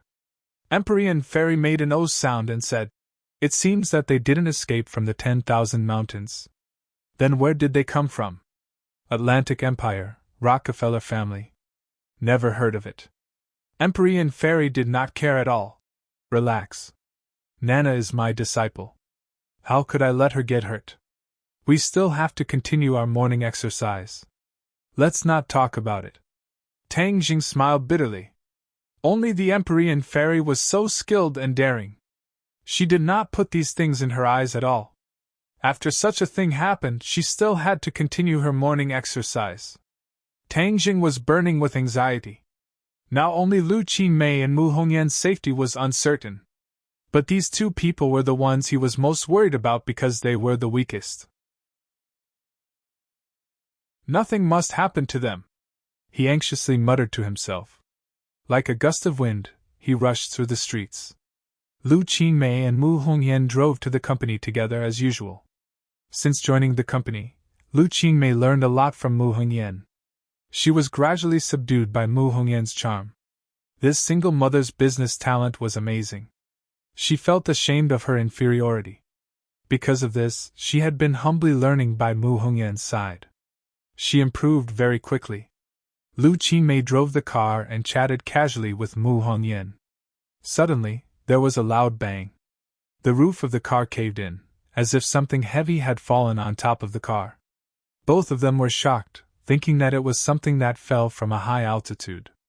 Lu Qingmei reacted quickly and stepped on the brakes to stop the car. Rip! The sound of fabric tearing came from above. A ray of sunlight shone in from the car. The two of them quickly looked up and found that the roof of the car had been torn open, revealing a huge hole. A ferocious wolf head came into view. Roar! The werewolf roared. A stinky wind blew in their faces, blowing their hair. Mu Hongyan let out a shriek, terrified. Lu Qingmei was also shocked, but she immediately realized that something was wrong.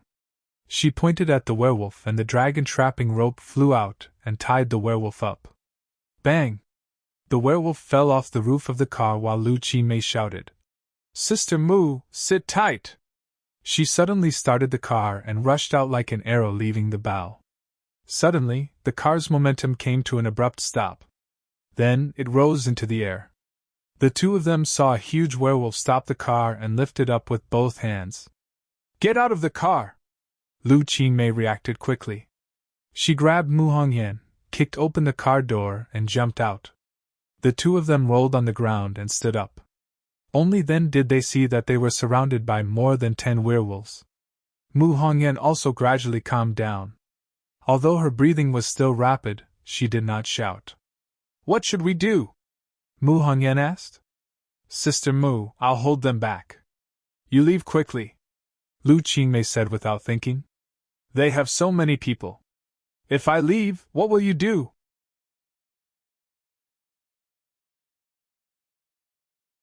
Chapter 870. Mu Hongyan was pushed far away. When she saw Lu Qingmei charging over without a care for her own safety, her eyes reddened and she almost burst into tears. However, she was different from other women. She would not act like a little girl who would cry and insist on staying no matter what.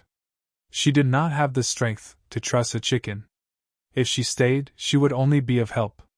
She could not help but regret that she should have asked Tang Jing to teach her spells. Then, she would not be so passive in this situation. Although she could not help, she could not do nothing. She took out her phone in a flurry and was about to call Tang Jing. Suddenly, a figure flashed in front of her. A person in a cloak blocked her way. She was so scared that she staggered back.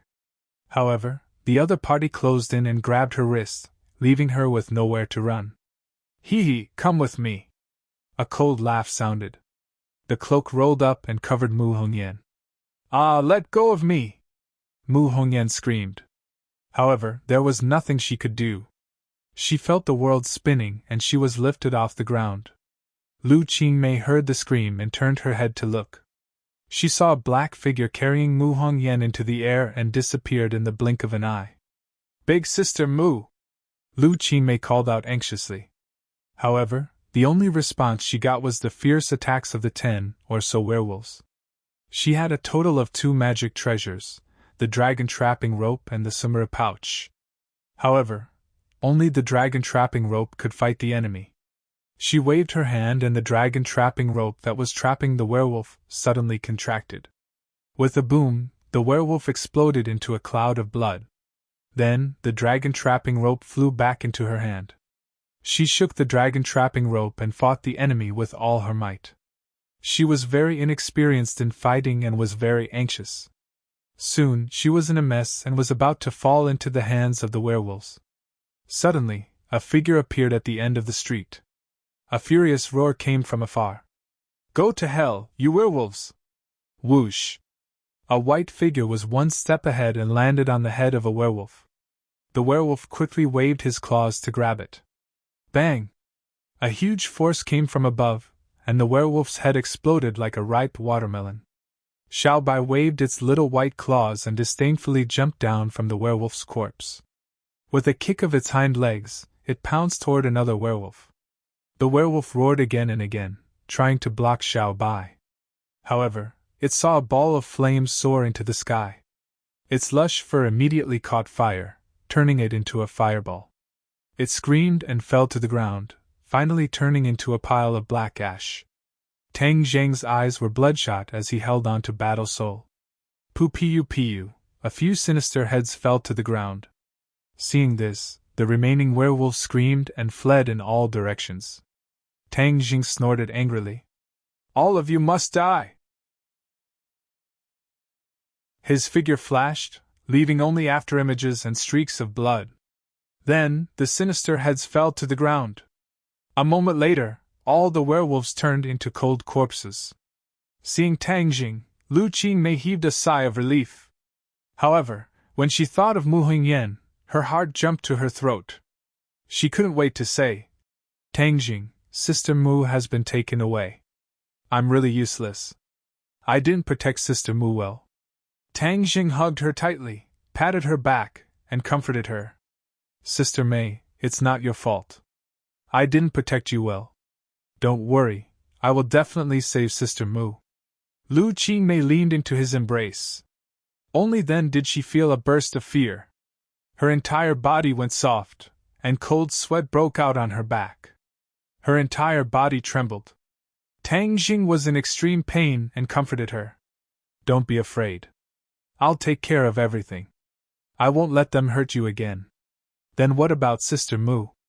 Tang Jing's eyes flashed with hatred. He gritted his teeth. I will save her, and then let the enemy pay with their blood. Rockefeller had come prepared this time. Since Mu Hongyan had been captured and not killed on the spot, it meant that her life was not in danger for the time being. The other party definitely had other plans. He still had some time. I'll send you home first. With Fu Yao protecting you, even if the enemy comes again, it won't be good for you. Tang Jing pulled her back home as fast as lightning. As for the werewolf corpses on the ground, he didn't care about them anymore. This time, Rockefeller had started a war everywhere, clearly wanting to make things bigger. Even if Tang Jing wanted to hide it, he couldn't. As for how the ordinary people would view this matter, he didn't have time to think about it. When the two of them returned home, they found that Empyrean Fairy, Nana, Wu and Lan Yu had already returned. When they saw the two of them enter the house, they quickly walked over to welcome them. Little Zheng, are you all right? Lan Yu was burning with anxiety.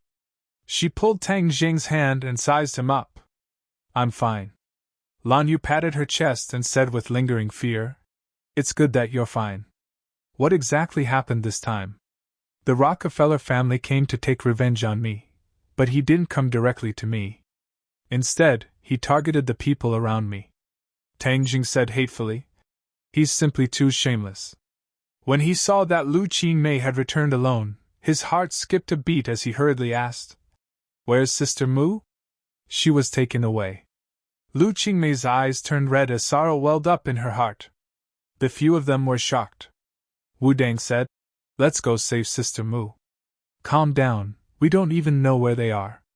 The capital is so big, where are we going to find them? All of you stay at home. Fu Yao, help me take care of them. If anyone dares to attack, kill them. Tang Jing said with a murderous look. Empyrean Fairy rarely saw him lose control like this. She understood his feelings and nodded. Don't worry, with me here, no one can hurt them. Thank you. I'll go to the police station first. Sure, and Ding Dang are at the police station. I heard that they caught someone alive, so I'll go take a look. I'll go with you. Wu and Lan Yu blurted out. The two of them looked at each other and Lan Yu said with concern. The one who came this time is not a good person. Furthermore, it's the Rockefeller family, not an ordinary person. I'll go with you in case there's any danger. She was concerned about her son's safety. She wanted nothing more than to stay by his side and protect him from being harmed in the slightest. However, Tang Jing shook his head and refused. I've already made up my mind. You guys stay at home, I'll be alone. Seeing that his attitude was so resolute, Lan Yu and Wu couldn't say anything more and could only watch him leave. Ding-ling-ling. Tang Jing's phone rang. It was actually Yan Patian. He went straight to the point and asked, Tang Jing, how are you? I'm fine. Sister Mu was taken away by them. Mu Hengyan? Rockefeller's people are so daring, they actually came to the capital of Huaxia to capture people. Yan Patian said in a flustered and exasperated manner. Elder Yan, use all of our strength and dig 3 feet into the ground to find them. I want to save Sister Mu unscathed. Tang Jing's voice was close to a low growl, showing the anxiety and anger in his heart. Yan Patian felt the same way and said, Don't worry, the Yan family is not to be trifled with. They came to the capital under the guise of the heavens and did so many things, so they will definitely leave behind some clues that can be traced. I will definitely be able to find them. Alright, then let's keep in touch. Where are you going now? I'm going to the police station to pick someone up and meet the captured strike. The commotion this time is too big. I'm afraid that the higher-ups will appear. You have to be mentally prepared. Yan Patian reminded. Tang Jing secretly nodded his head. The older the ginger, the spicier it was. Yan Potion's judgment was very accurate, and he also judged it the same way. However, when he arrived at the police station looked as if they were facing a great enemy. When he asked to see Fang Shishir and the others, he was pointed at by more than 10 guns. He was not afraid at all. He looked at the group of policemen and said, "Find the person in charge and talk to him." As soon as he finished speaking, the sound of hurried footsteps came from behind him. Then, a loud and clear voice sounded. "Put down your guns. If he really wants to make a move, your guns will be like toys. They won't be able to do anything to him." Teng Jing turned around and saw a familiar figure. "Ding Liang, why is it you?" This person was an agent of the National Security Bureau in the Atlantic Empire. After being rescued by Teng Jing, he had never seen him again. Now that the National Security Bureau no longer existed, he did not expect to see him again. Ding Liang was still chubby as he held on to Teng Jing's hand and said enthusiastically, "Teng Jing, long time no see. You're in charge of this matter?" Teng Jing asked suspiciously. "Yes, after all, I've been in the Atlantic Empire for so many years, so I'm familiar with Rockefeller's situation. This time, the chief ordered me to supervise this matter," Ding Liang said seriously. "Did you really alarm the higher-ups?" Ding Liang said seriously. "Was such a big lineup today, how could it not alarm the higher-ups? Right now, rumors are spreading all over the capital, and the impact is very bad. The chief ordered us to eliminate the impact as soon as possible." "Humph, I don't care about the impact. I just want to catch the culprit." Teng Jing coldly snorted and said. Ding Liang smiled bitterly. "Of course, this is also one of the goals. I want to see my friend first." "No problem." The police did not stop them and watched as they walked into a large room. Fang Shishir and the others were anxiously waiting inside. Seeing Teng Jing, they seemed to have found their backbone and came forward to greet him. Teng Jing looked at Sinosaurus and the others and said gratefully, "Brothers, thank you for your help this time. If it wasn't for their help, Fan Shishir and Yiding Dang would not have been able to escape the fate of being kidnapped." He never thought that teaching his roommates magic would have such a wonderful opportunity. This was really a case of every sip and peck, everything was predestined by karma. "Old three, don't be so polite with us. This is what we should do. Right, let's get down to business first. What is going on this time?"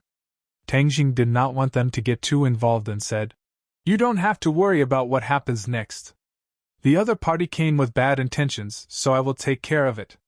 Sinosaurus said angrily, "Old three, don't tell me you don't treat us as brothers because you don't go to school anymore? How could that be? Since we're brothers, then of course we'll go through thick and thin together. No matter who it is, if they dare to touch us brothers, I'll use the mountain-shattering meteor hammer to smash their head back into their stomach," Sinosaurus said aggressively.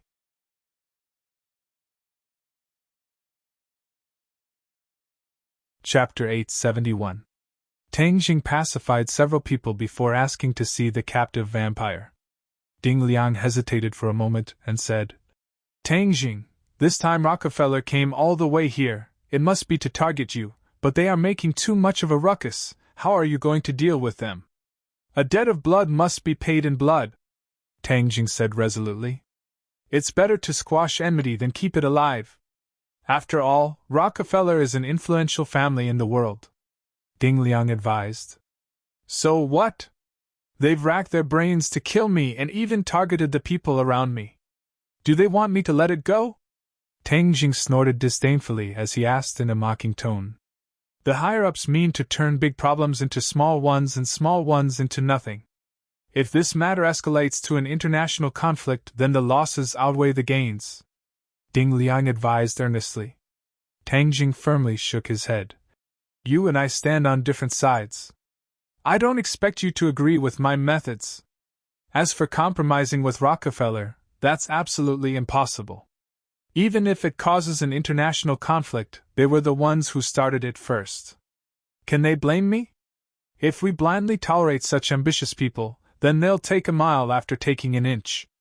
Ding Liang let out a long sigh and said, "Our country is developing, and the Atlantic Empire is the most powerful country in the world. If we cause a conflict between the two countries, then we'll be at a disadvantage." "Ding! Don't tell me that blindly compromising won't be at a disadvantage?" Last time, Louis almost caused a disaster and killed tens of thousands of Huaxia citizens. Did you resist afterwards? Tang Jing stared sharply at Ding Liang as he asked in a powerful voice.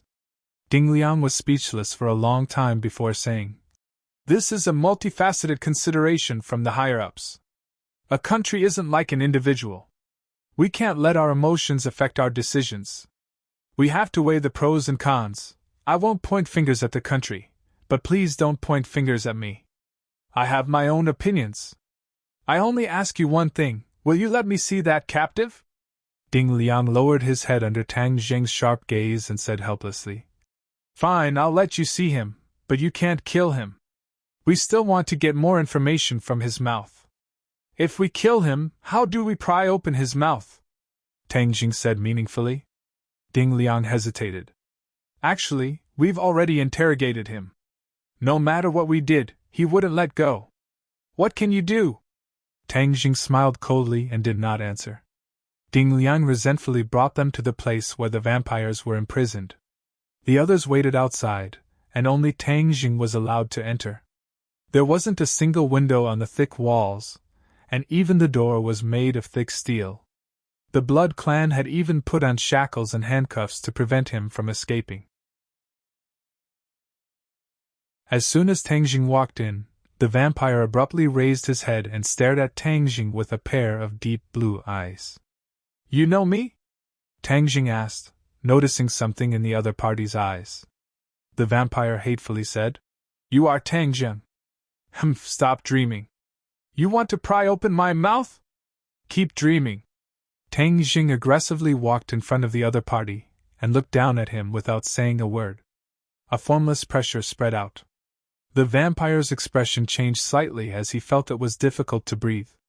That powerful aura enveloped him, causing him to feel an indescribable fear. Tang Jing coldly smiled. "I know you are loyal and devoted to the Rockefeller family, so I don't have any extravagant hopes of prying open your mouth." The vampire was startled, not knowing what these words meant. He thought the other party was showing weakness and couldn't help but sneer. "So you're only SOSO. Our Rockefeller family will definitely make you wish you were dead. Is that so? Then I'll make you wish you were dead first." Tang Jing reached out and grabbed the vampire's head. The vampire immediately let out a scream. "What are you doing?" He clearly wasn't as smart as Jian Shur-san back then, and didn't know that Tang Jing was using a soul-searching technique to seize the information in his mind. He struggled incessantly, his handcuffs and ankles rattling loudly. However, these were all made of special materials and he couldn't break free at all.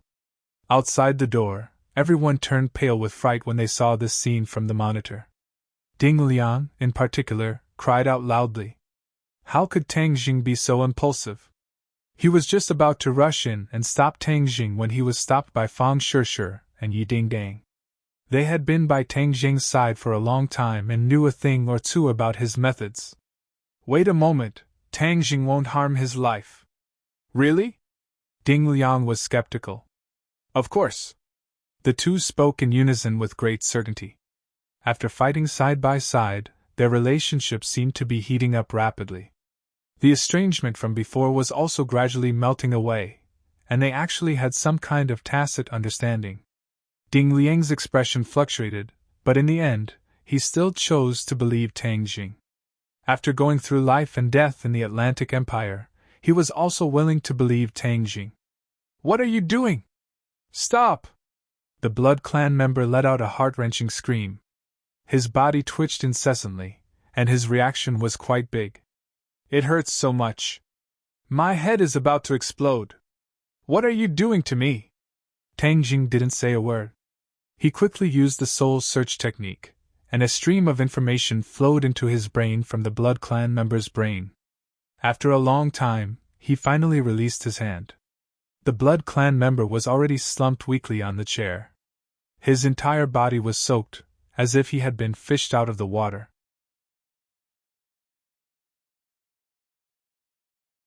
"With Fu Yao protecting you, I can save Sister Mu without worry." "No, I want to go with you." The two of them said in unison and volunteered. "Be obedient." Tang Zheng's face sank and became abnormally serious. The two of them were slightly startled and didn't dare to insist. They warned, "Then be careful." After Tang Jing sent the two of them home, he rushed as fast as lightning towards the place where Mu Hongyan was locked up. They had agreed on a destination, and as long as they caught the people, they would bring them there. The destination was in the downtown area of Beijing. It was a detached villa.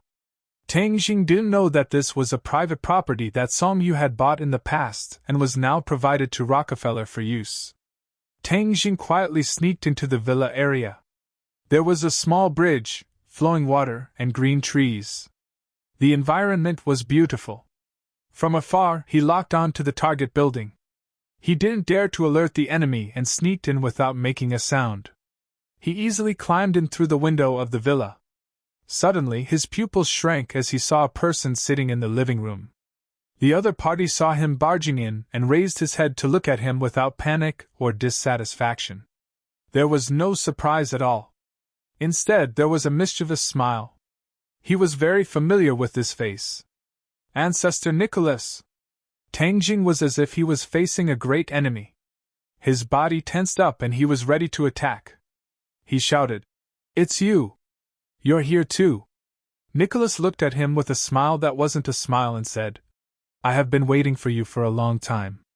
I know you must have a way to find this place." Since you know I have a way to find this place, why don't you run? Are you waiting for me to kill you?" Tang Jing angrily said. "You can't kill me." So confident? Tang Jing wasn't a match for Nicholas last time. But now that his strength had increased by a large amount, he was confident that he could defeat the other party. "Of course, because I have the person you want in my hands. If you kill me, then he will die without a doubt. Shameless, she is innocent. If you have anything, then come at me. What does it matter if you implicate the innocent?" Tang Jing hatefully said. "If you want to blame someone, then blame yourself. This is all your fault. Now you have two choices. 1. Kill yourself and then I will let that woman go. 2. Stubbornly resist. She will die in front of you first, and then you will also die. Choose." Tang Jing disdainfully said. "What if I don't choose?" "You don't have a third choice." Nicholas was full of confidence. "That's not necessarily true." Tang Jing decided to capture the king first. Only by controlling Nicholas would Mu Hongyan have a chance of survival. Thus, he attacked Nicholas as fast as lightning. With a flash of sword light, the War Soul's sword pierced towards his body. Nicholas did not resist, and the War Soul's sword easily passed through his body.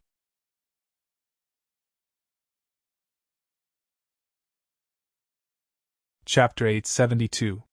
The War Soul's sword passed through Nicholas's body without any hindrance, as if it was passing through air. Moreover, there was no blood. On the contrary, Nicholas was safe and sound. He smiled and looked at Tang Jing with ridicule, as if he was mocking him. He leisurely said, "I said you can't kill me." Tang Deng's head shook. What kind of magic was this? Nicholas was sitting in front of him. It was so real that he could reach out and touch him. Why couldn't he hurt him? He suddenly had an idea. He suddenly raised his head and looked around. Finally, he saw a few small devices around the roof and suddenly realized. "Full system projection, you are fake." Tang Jing was filled with regret. He didn't realize that the person sitting in front of him was just a projection and not Nicholas himself. No wonder he was so fearless. As for him himself, he might be far away from here. Too cunning! Tang Jing secretly hated and simply took back the War Soul's sword. "What do you want? I have already pointed out 2 paths for you. You can choose one of them," Nicholas said with a smile and crossed his legs. "I want to see Sister Mu. I want to confirm whether or not she has been harmed by you." "As you wish." And Nicholas seemed to have already expected Tang Jing to have such a request. With a snap of his fingers, the television in front of him automatically turned on. Mu Hongyan appeared on the television, but she was tied up and unable to move. Her face was filled with fear. "Sister Mu!" Tang Jing cried out involuntarily. "Tang Jing, is that you?" Mu Hongyan's voice came from the television. She looked around. Obviously, she couldn't see Tang Jing. Sister Mu, it's me. Don't be afraid, I will save you. Tang Jing was sure that this was a real-time image and not recorded, so Mu Hongyan was still alive. He just didn't know where she was locked up. Mu Hongyan nodded and gradually calmed down. I'm not afraid. You must be careful. These people are very powerful. I know. What about Chi Mei? How is she? She was in deep danger, but she was still worried about the safety of others. She's fine. Very safe. That's good, that's good. A relieved smile appeared on her face. Suddenly, the image flashed and disappeared. Tang Jing shouted that he didn't want it, but it was useless. He, truly affectionate and righteous. Tang Jing, do you have the heart to watch such a sentimental and righteous woman die because of you? Nicholas asked. Tang Jing's expression was gloomy and uncertain. If something really happened to Mu Hongyan, Nana would become an orphan. When he thought of Nana's sad expression, he would not be able to redeem himself even if he died 100 times. Moreover, Mu Hongyan herself was also extremely important to him. The two of them could be said to have gone through life and death together. Back then, when they fell off the cliff and into the 100,000 mountains, he couldn't move at all. It was as if he was paralyzed. It was Mu Hongyan who took care of him in every possible way that allowed him to recover so quickly. Later, Mu Hongyan wholeheartedly helped him to take care of his business. It could be said that she poured all her efforts into it. Therefore, no matter what, Tang Jing couldn't leave her in the lurch. Have you thought it through? Such a good person died because of you. Do you have a conscience? Nicholas asked step by step. Do you have a conscience? Tang Jing asked back. Now I'm the one asking you, not the other way around. Tang Jing's expression gradually became firm. He said, Fine, I promise you. I will kill myself, but you must let her go. Righteous as the sky, ha ha. Nicholas laughed with satisfaction. But why should I believe you? You can only believe me? No, I absolutely cannot believe you. A person like you already has no conscience. You will definitely not believe what you say. I am a fool to believe you. I must make sure that she is safe and sound before I kill myself. Tang Jing stubbornly said. You have no right to negotiate. Then let's go our separate ways. In any case, even if I kill myself, you will not let her go, right? That captive has confessed everything. I am very clear about your sinister intentions. Nicholas was silent. He looked sharply at Tang Jing, as if he wanted to see through his determination. But after looking at him for a long time, he was sure that Tang Jing's words were not false. If they really went their separate ways, then all the work he had done would be useless. In the end, he still had to face Tang Jing one-on-one. This was a situation he absolutely did not want to see. After all, this was Tang Geng's base camp.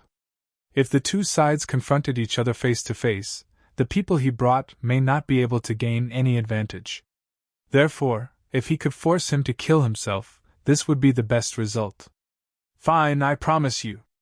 But when I let her go, I must see you die. Otherwise, I have many ways to guarantee that I will kill her.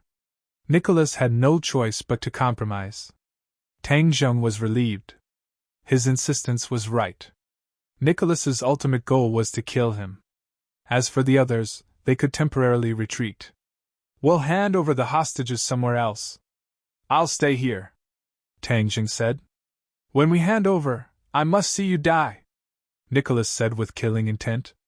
Tang Jing was silent for a moment, then said resolutely, All right. Tang Jing immediately contacted Yan Patian and told him an address, then told him to go there and pick up Mu Hongyan. As for the rest, it was inconvenient for him to say anything else. After all, his every move was being monitored. Seeing that he did not play any tricks, Nicholas also began to arrange for his subordinates to hand over the hostages. Dozens of minutes later, the television lit up again. On the screen was a commercial plaza with a lot of people. From afar, A few Westerners could be seen escorting Mu Hongyan forward. This was Nicholas's men filming from afar and transmitting it over in real time. Tang Jing had already seen Yan Patian. He personally took action and walked towards Mu Hongyan and the others step by step. Tang Jing, in order to make it impossible for you to go back on your word, I made some small preparations. Do you see so many people in the plaza? What do you mean? Tang Jing suddenly had a bad premonition. If you don't commit suicide, not only will Mu Hongyan die, everyone in the plaza will be buried with you. I've already installed a bomb in the plaza. Haha, when the time comes, bang, everything will turn into nothingness. Nicholas laughed sinisterly. You're crazy! Tang Jing was furious. He clenched the War Soul sword tightly and continuously slashed at Nicholas's body. But this was just a projection, it was useless. Don't be so angry. Didn't I say it already? As long as you fulfill your promise, I won't detonate the bomb, and no one will die. You're crazy, why should I believe you? If the bomb really explodes, it will definitely cause an official backlash. Unless it's the last step, I don't want to fight to the death and cause a third world war.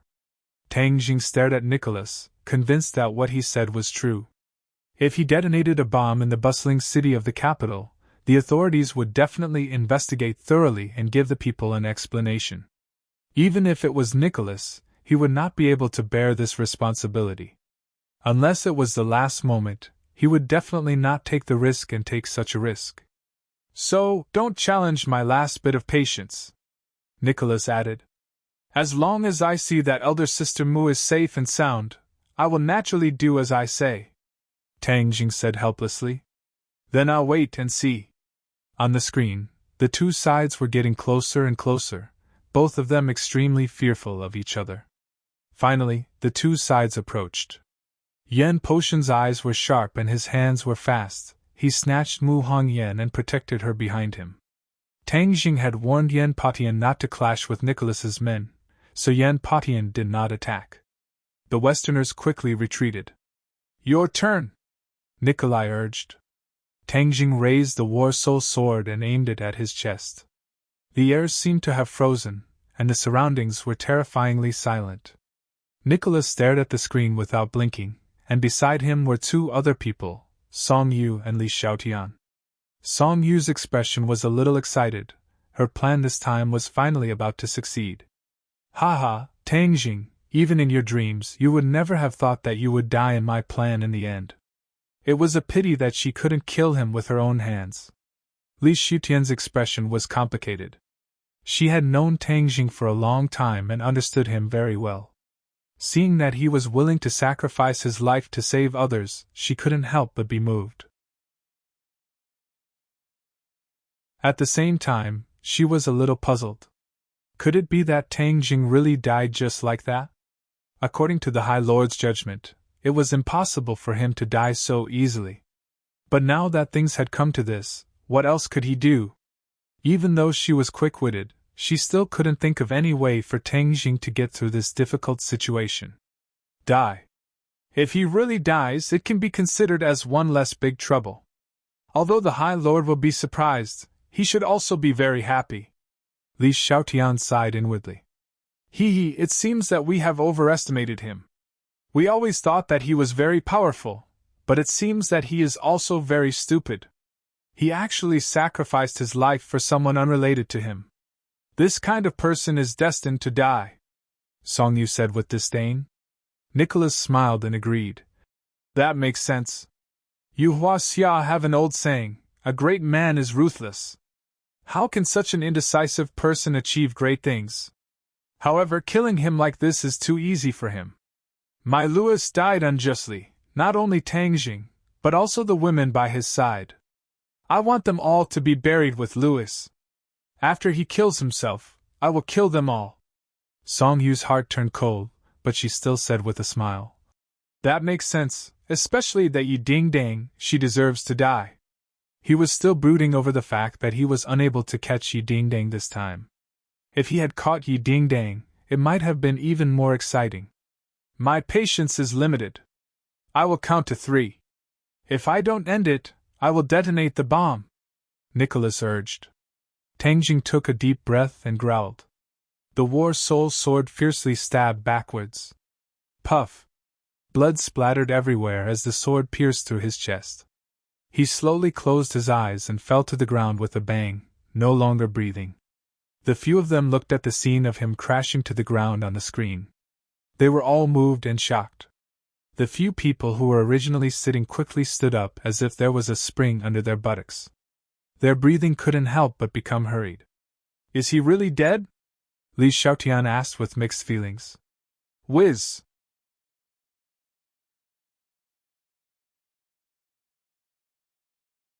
Chapter 873.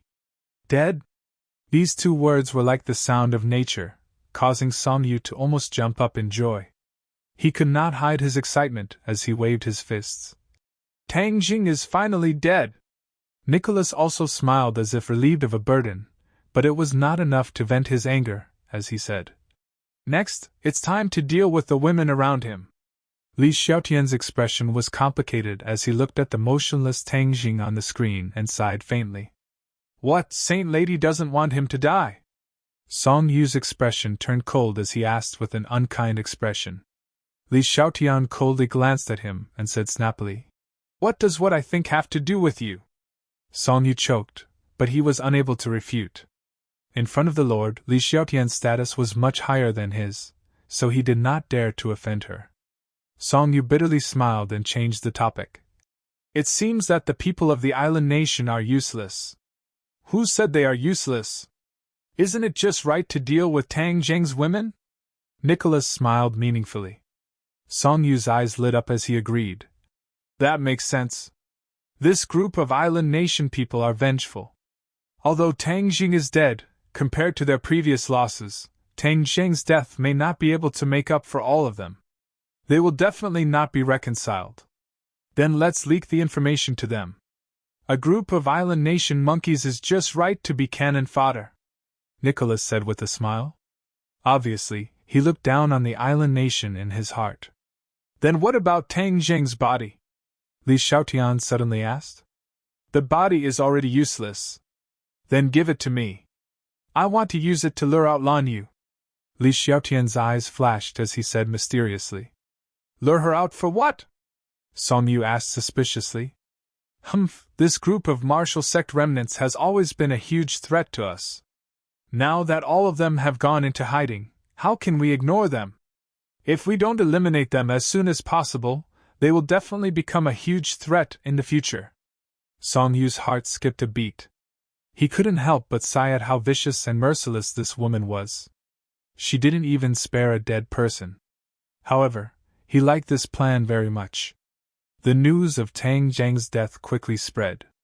This time, it was real news of his death.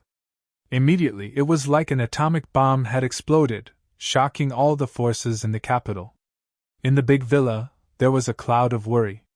Mu Hongyan had already returned safely, but when she heard the news, she was stunned on the spot. Then, she covered her face and squatted on the ground, crying. As a strong woman, she had not cried for many years. This time, she cried her heart out. It was even more painful than stabbing her heart with a knife. It's all my fault. If it weren't for saving me, he wouldn't have sacrificed himself. Tang Jing, why are you so stupid? How is my life worth doing this for you? Woo woo woo.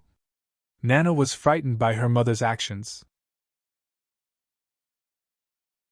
She also cried out and laid on her mother's body, sobbing. Mother, what's wrong? Don't cry, Nana is scared. Cries immediately spread through the crowd, rising and falling one after another. Lan Yu suddenly sat on the sofa, as if all the strength in her body had been sucked out. She shook her head in disbelief. No, my son won't die, he won't die. Wu and Yi Dingdang had experienced the news of Tang Dang's death before. Although they kept telling themselves that this was fake, just like last time, they couldn't help but cry. The two of them looked at each other and shook their heads at the same time. It was as if they were encouraging themselves and the other, saying, No, he definitely won't die. Lu Qingmei stood there in a daze. She didn't say a word as tears flowed down her white cheeks. However, Fang Shishir didn't even turn her head as she rushed out, shouting at the top of her lungs. If I don't see it with my own eyes, I will never believe that he will die. Yen Patian immediately stopped Fang Shishir and advised. Miss Fang, don't be impatient. This time, the enemy is not only targeting Tang Jing, but also all of you. If you rush out now, you will only give the enemy an opportunity to take advantage of. The older the ginger, the spicier it was. Even at this time, he did not panic. Tears welled up in Fang Shishir's eyes. She shook her head violently, and tears rolled down from the corners of her eyes. He is my beloved. If he is alive, I want to see him. If he is dead, I want to see his corpse. I must see him. Yen Patian advised earnestly. Don't worry, even if I have to risk my life, I will still find Tang Jing. Fang Shishir shook her head and said, I'll go myself. If I die, I'll die with him. Even though Yen Patian was knowledgeable and had a firm temperament, when he heard this, he couldn't help but sigh. Princess Anne's expression dimmed, but she did not shed any tears. Looking at the people who were crying, a voice sounded in her heart. Is he really dead? Back then in the sea, he was so powerful, how could he die? He's my knight. Empyrean Fairy was the calmest. She looked at the crowd indifferently, and did not say a word. Bang! Suddenly, the door was pushed open and a person wearing a grey Taoist robe appeared at the door, Yan Qingyi. She swept her gaze across the crowd and said in an earth-shattering manner, Tang Jing will not die! He won't die! Everyone's attention was attracted. Really? Many people hurriedly asked as if they had grabbed onto a life-saving straw. Yan Qingyi nodded firmly. Yes. He will definitely not die. How do you know? Yan Qingyi wanted to say something but hesitated. Her prophecy technique was her biggest secret. If it were to be made public, whether it was to her or to the Yan family, it would be a huge hidden danger. Is he really not going to die? Yen Patian also asked anxiously. He knew his daughter very well, she would not spout nonsense. Father, you should know very well that the scene I predicted back then meant that Tang Jing would not die, Yan Qingyi said. Yen Patian hesitated. Of course he was clear about this, but the information this time was too accurate, he had no choice but to believe it. I've predicted a new scene. Yan Qingyi saw that everyone was skeptical, so she clenched her teeth and said directly, Prophecy? Empyrean Fairy immediately stood up and looked at Yan Qingyi suspiciously. What do you mean by that? I know prophecy. Yan Qingyi spoke the truth. In order to dispel their worries, she had really gone all out. You know prophecy? The others were all dumbstruck. This was a legendary divine skill, and she actually knew it as well. Empyrean Fairy looked at Yan Qingyi carefully, but did not feel any energy fluctuations from her body. She could not help but mutter to herself. Prophecy, there really is a prophecy, how do you know prophecy? To be able to make Empyrean Fairy so shocked, it could be seen that this prophecy technique was not something an ordinary person could possess. We are talking about Tang Ding's problem now. Yan Qingyi did not want to talk about it in detail and changed the topic. I predicted that he would be reborn. Really? He can be reborn? The others were overjoyed. Yes, sir. Yan Qingyi was very confident in her prophecy and nodded firmly. Then, does that mean he's really dead now? Lan Yu abruptly raised her head and asked, seeing blood. Since it was rebirth, then it meant that he was already dead. With that thought, everyone's expressions darkened, especially Mu Hongyan. Her tears were like broken pearls. Tang Jing really had sacrificed himself in order to save her. Yan Qingyi hesitated for a moment before nodding silently. Then hurry up and tell me, what method do you have for him to be reborn? Lan Yu did not want to dwell on this question. He tightly gripped Yan Qingyi's shoulder and asked anxiously. Yan Qingyi had a troubled expression. I don't know either. If you don't know, then what should we do? I think Tang Jing will be able to turn danger into safety and come back to life, Yan Qingyi said with uncertainty. Even though she had predicted that Tang Jing would be reborn, she did not know the specific method. It's not difficult for a person to come back to life from the dead. Emperor Fairy finally spoke. Compared to coming back to life from the dead, she was more interested in Yan Qingyi's prophecy. Back then, Qin Shi Huang was also judged to be dead, but he had left behind a sliver of life. As long as an opportunity presented itself, he would naturally come back to life. She believed that Tang Jing was the same. He would definitely leave himself a chance to live, and use it to deceive the enemy. Hearing Emperor Fairy's words, the others felt a lot more confident. After all, Emperor Fairy was the person with the highest cultivation here. Then we must find little Zheng's body. Lan Yu made a prompt decision. Since her son had the chance to be reborn, she did not want her son to lose his arms and legs. Just then, Yan Patian received a call. His expression changed slightly, and said, "I just received a piece of news. It is said that tonight, at the peak of the Forbidden City, they will bring Tang Jing there." "The peak of the Forbidden City? Imperial City?" Lan Yu asked in surprise. "Why did they bring little Zheng there?" Yan Patian shook his head. "I don't know, but the other party must be plotting something by releasing this news with such fanfare. Maybe it's to lure us there. This is a conspiracy," Emperor Fairy said. "So what if it's a conspiracy? In order to save little Jing, even if it's a dragon's lair or a tiger's den, I still have to take a look," Lan Yu said resolutely. "Mistress, I'll go with you." Wu Dang still did not give in and stood out. "I'll go too! I'll go too!" The others volunteered themselves, their tones resolute. "No, the enemy is plotting something this time. If everyone goes, it might not be a good thing. Moreover, saving someone doesn't require so many people." Lan Yu refused. The strength of these people was uneven.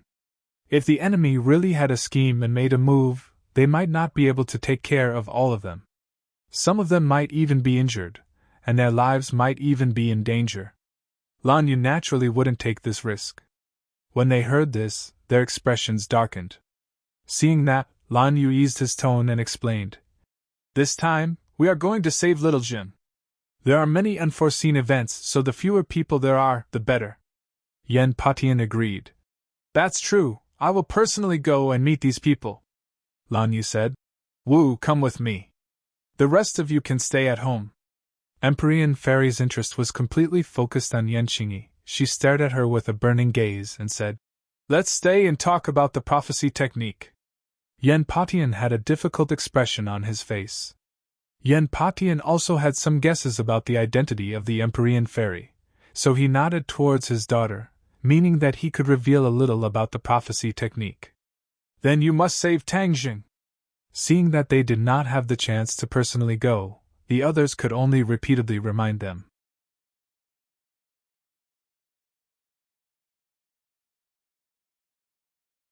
Chapter 874. The night was dark and the wind was strong. A light drizzle began to fall in the capital. The summer heat was carried away by the rain and a cool breeze came, making people feel relaxed and happy. The sky was dark, but for this bustling city, the lights illuminated half the sky and dispelled the darkness. One could vaguely see the majestic imperial city in front of them. The capital was gradually falling asleep and the imperial city was not as noisy as it was during the day. It was especially quiet with only the occasional sound of insects. So. A few sounds of breaking through the air came closer and closer. A few figures flew across the sky and jumped over the towering walls of the palace, entering what was once the center of Huaxia's power. A few people rushed towards the center of the imperial city, the true Forbidden City peak. With a tap of their feet, they soared into the air and landed on the roof. Stepping on the hundreds of years-old blue tiles, they looked down at the row upon row of palaces as if they were searching for something. "How come I don't see any trace of them? They should be here, midnight, at the Forbidden City peak. Could it be that they hid little Jing to play with us? No, they wouldn't go through so much trouble just to play with us." These people were obviously Lan Yu and the other two. They first searched outside the palace but did not find any traces of the enemy.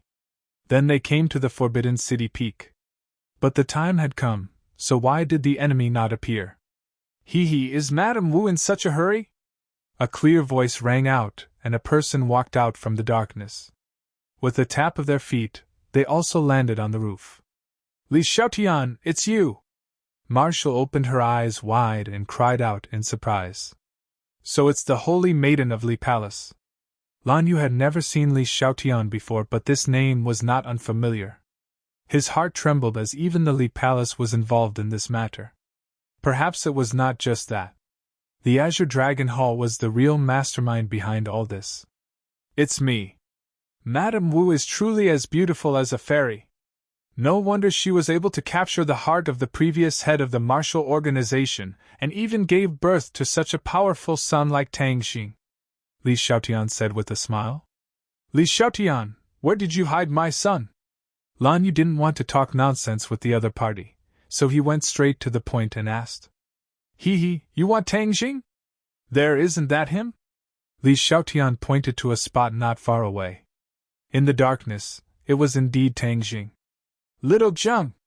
Lan Yu was overjoyed and was about to rush over, but was stopped by Li Xiaotian. Madame Wu, don't worry. I will hand him over to you. If you rush over, I can't guarantee that my companions will do anything to him. With that said, Song Yu appeared behind Tang Xing. Marshall recognized her at a glance and shouted. Song Yu, it's you! Yan Patian was also shocked. You actually didn't die! How dare you come back? After that battle, the Song family no longer existed. Only Song Yu's whereabouts were unknown. Who would have thought that he would be involved with Li Xiaotian? Song Yu laughed coldly, her sinister face hidden in the darkness of the night, looking even more terrifying. Yan Patian, you colluded with Tang Xing and destroyed my Song family. Now that Tang Xing is dead, the next one will be your Yan family. Song Yu said fiercely. Arrogant, to speak such big words. Let's see if you can leave the imperial city today. Yan Patian said. With him in my hands, how could I not be able to walk out? Song Yu proudly pushed Tang Xing, who was in his hands. He has already been killed by you, what else do you want to do to him? Seeing that, Lan Yu roared hysterically. Li Xiaotian said. Madame Wu, don't be anxious, Tang Xing is already dead, a dead person should be buried in peace, you don't want to see him tortured again, right? As long as you promise me two things, I can naturally let him rest in peace. What condition? Lan Yu opened her eyes wide, her killing intent soaring. The first condition is to tell me where the rest of the martial sect went. Lan Yu was silent. The rest of the martial sect were hiding on the moving island, this was a secret. If they were to tell the other party, then these people would be in danger. Moreover, there were not only people from the martial sect, but also the witch clan. You're not going to say it? Sigh, that's a pity. Tang Xing has been alone since he was young. I didn't expect that now that he is dead, he won't be able to rest in peace and will be tortured. Li Xiaotian said hypocritically. You're not allowed to hurt little Xing. Lan Yu quickly stopped him. I'll tell you. Lan Yu thought that the island was always moving. Even if she told them, they might not be able to find the island. For the sake of her son, she had no choice but to compromise. They are on an island in the South Sea, very far from the coastline. That's why you didn't find us. Li Xiaotian suddenly realized. No wonder we couldn't find it even after sending so many people. You guys really have a soft spot for islands. You found another island this time, give me the exact coordinates. Lan Yu had no choice but to say a series of coordinates. Li Xiaotian said while beaming. I have no way to verify it for the time being, but I believe that for the sake of Mrs. Wu's son, she won't tell me the truth. Then listen to my second condition. As long as you do it, then Tang Xing will naturally return it to you. Speak. Kill yourself? Li Xiaotian said word by word. Since you two are mother and son, then it shouldn't be bad to die the same way as your son, right? You! Li Xiaotian, I will kill you! Wu flew into a rage, and was about to attack Li Xiaotian. Li Xiaotian fearlessly crossed his arms, looked at Wu mischievously, and said, Come and kill me, let's see if you have the guts. Marshal, stop! Lan Yu stopped him. How is it? Have you decided? Li Xiaotian asked. If I die, are you really going to let my son go? Of course, Tang Jing is already dead, and is no longer of any use. Letting you mother and son reunite on the road to the Yellow Springs can be considered as helping you too. All right, I promise you. Lan Yu agreed. Mistress, you absolutely can't. Wu hurriedly stopped him. Lan Yu's expression was resolute.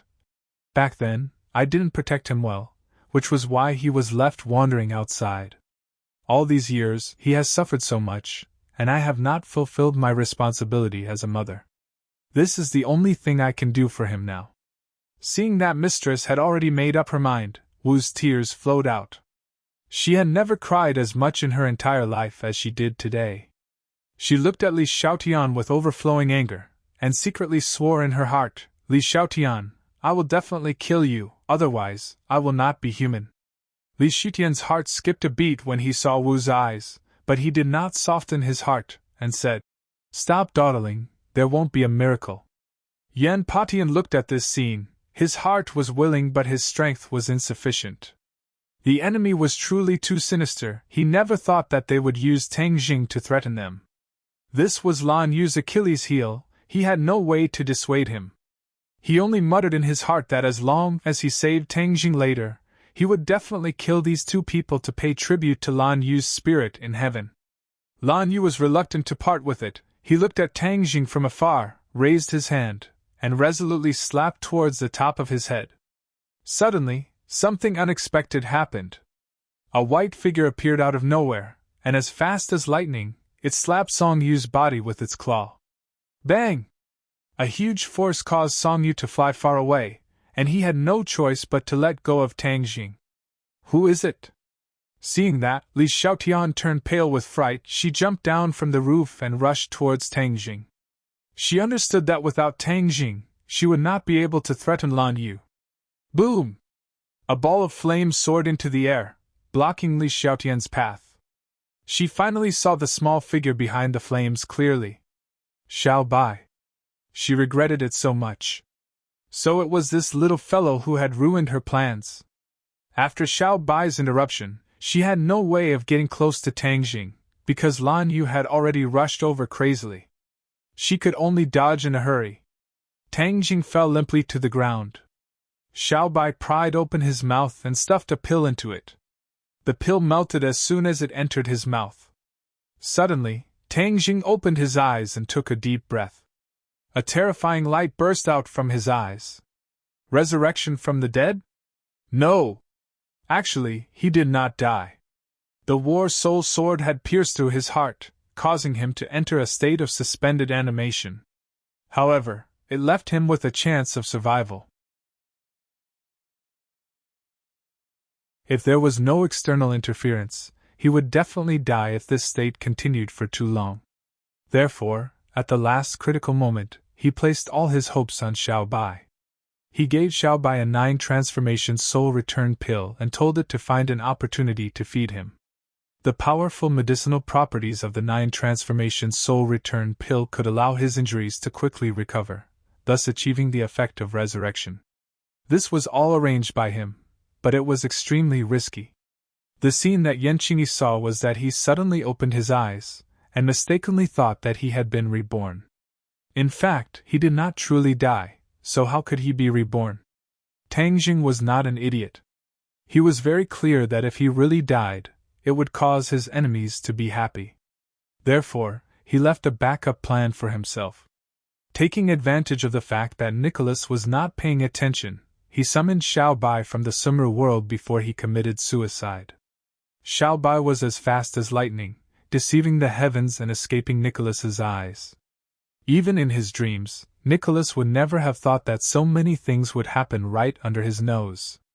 Seeing Tang Jing standing up safe and sound, Li Xiaotian screamed as if he had seen a ghost, and shouted in disbelief. How are you not dead? Previously, she had checked Tang Jing. Indeed, he did not have any breathing or heartbeat, and was even lifeless. However, she did not know that Tang Jing could absorb a little yin qi on his body and make himself look more lifeless than a dead person. How could she tell clearly? Although Lan Yu, Wu and Yan Patian knew that Tang Jing would come back to life. They did not expect him to come back to life so quickly. They were extremely happy. Lan Yu covered his mouth in disbelief. "You're finally alive! My son is finally alive!" Tang Jing had previously been in a state of suspended animation, so his hearing was still intact. Therefore, he had clearly heard Lan Yu's words just now. She was actually willing to sacrifice her life for him. This caused him to have mixed feelings. Looking at her excited appearance from afar, his eyes also became gentle. No matter what mistakes she had made back then, she had been living in regret all these years. This kind of torment and torture was already something that no one could endure. Now that she knew of his existence, she had been trying her best to make up for it. This sincere motherly love was undeniable.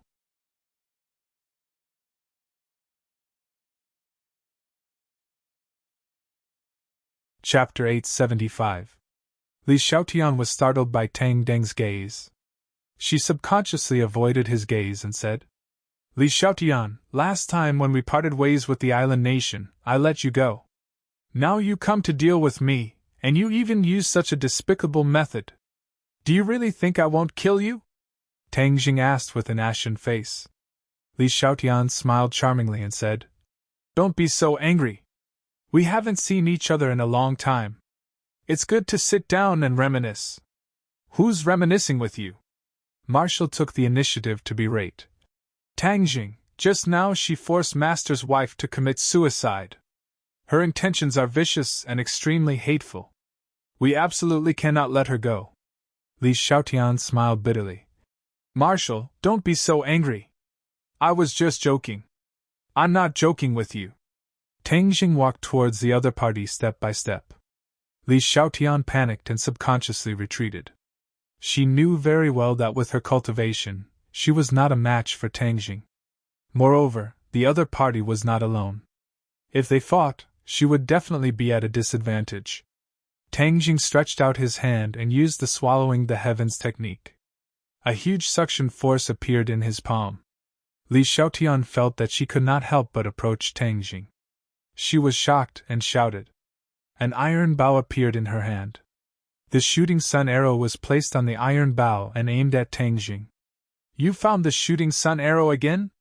Tang Jing said in surprise. Back then, when he was fighting with the island nation's imperial preceptor, Li Xiaotian lost the shooting sun arrow. He did not expect her to find it again. Li Xiaotian chuckled. "This kind of divine weapon, of course I won't really lose it. I spent a lot of effort to find it back. You are so sinister and cunning, you don't deserve to have the shooting sun arrow." Tang Jing roared, crazily urging his power. The suction force suddenly increased. Li Xiaotian's expression suddenly changed, and she pulled the bowstring. Whoosh! The shooting sun arrow turned into a ray of light and shot towards Tang Jing. Although it did not have the power of the heaven-shocking bow and was just a normal bow, it still made the shooting sun arrow extremely powerful. Instead of retreating, Tang Jing moved forward, facing the shooting sun arrow's violent aura. The suction force from his palm completely neutralized the shooting sun arrow's terrifying attack. He closed his fingers and grabbed the shooting sun arrow. "My shooting sun arrows are just short of this one. Let me return it to its rightful owner." Li Xiaotian was shocked when he saw this. He curled his finger, and the shooting sun arrow's attack came to an abrupt halt. It actually turned around and flew back. How could Tang Jing let her have her way? He increased his power, and the shooting sun arrow immediately stopped. Tang Jing grabbed the tail of the arrow. Ding! With a clear sound, the extremely hard-to-find thread at the end of the shooting sun arrow was cut off, and the shooting sun arrow completely fell into Tang Jing's palm. "Give it back!" Li Xiaotian cried out involuntarily, but to no avail. So. He shot an arrow, but it was replaced by an ordinary arrow, which was easily blocked by Tang Jing. Seeing that Tang Jing was attacking again, Li Xiaotian quickly retreated, but his retreating momentum became slower and slower.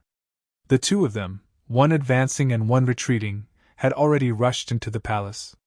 The others also hurriedly chased after them. No one noticed a pair of vicious eyes in the darkness, like that of a snake or scorpion. Tang Jing, you can actually come back from the dead. This time, you've seen me, so I definitely won't let you escape again. And the holy maiden of Li Palace, you dare to look down on me, and even come to Sword Pavilion to ruin my plans. How can I let you succeed? All of you will die. Song Yu gnashed his teeth. His face was bruised and swollen, and there was still blood at the corner of his mouth. He revealed a sinister smile. Everyone's attention was attracted by Tang Jing and Li Xiaotian, so they didn't notice that Song Yu had been slapped into the darkness by Xiao Bai's claw. Suddenly, a remote control appeared in his hand. Without hesitation, he pressed it. Boom! There was a deafening sound, and the earth trembled. A ball of fire soared into the sky, and a powerful shockwave rushed in all directions. A magnificent palace was turned into ruins, and only a raging fire was left. Ha!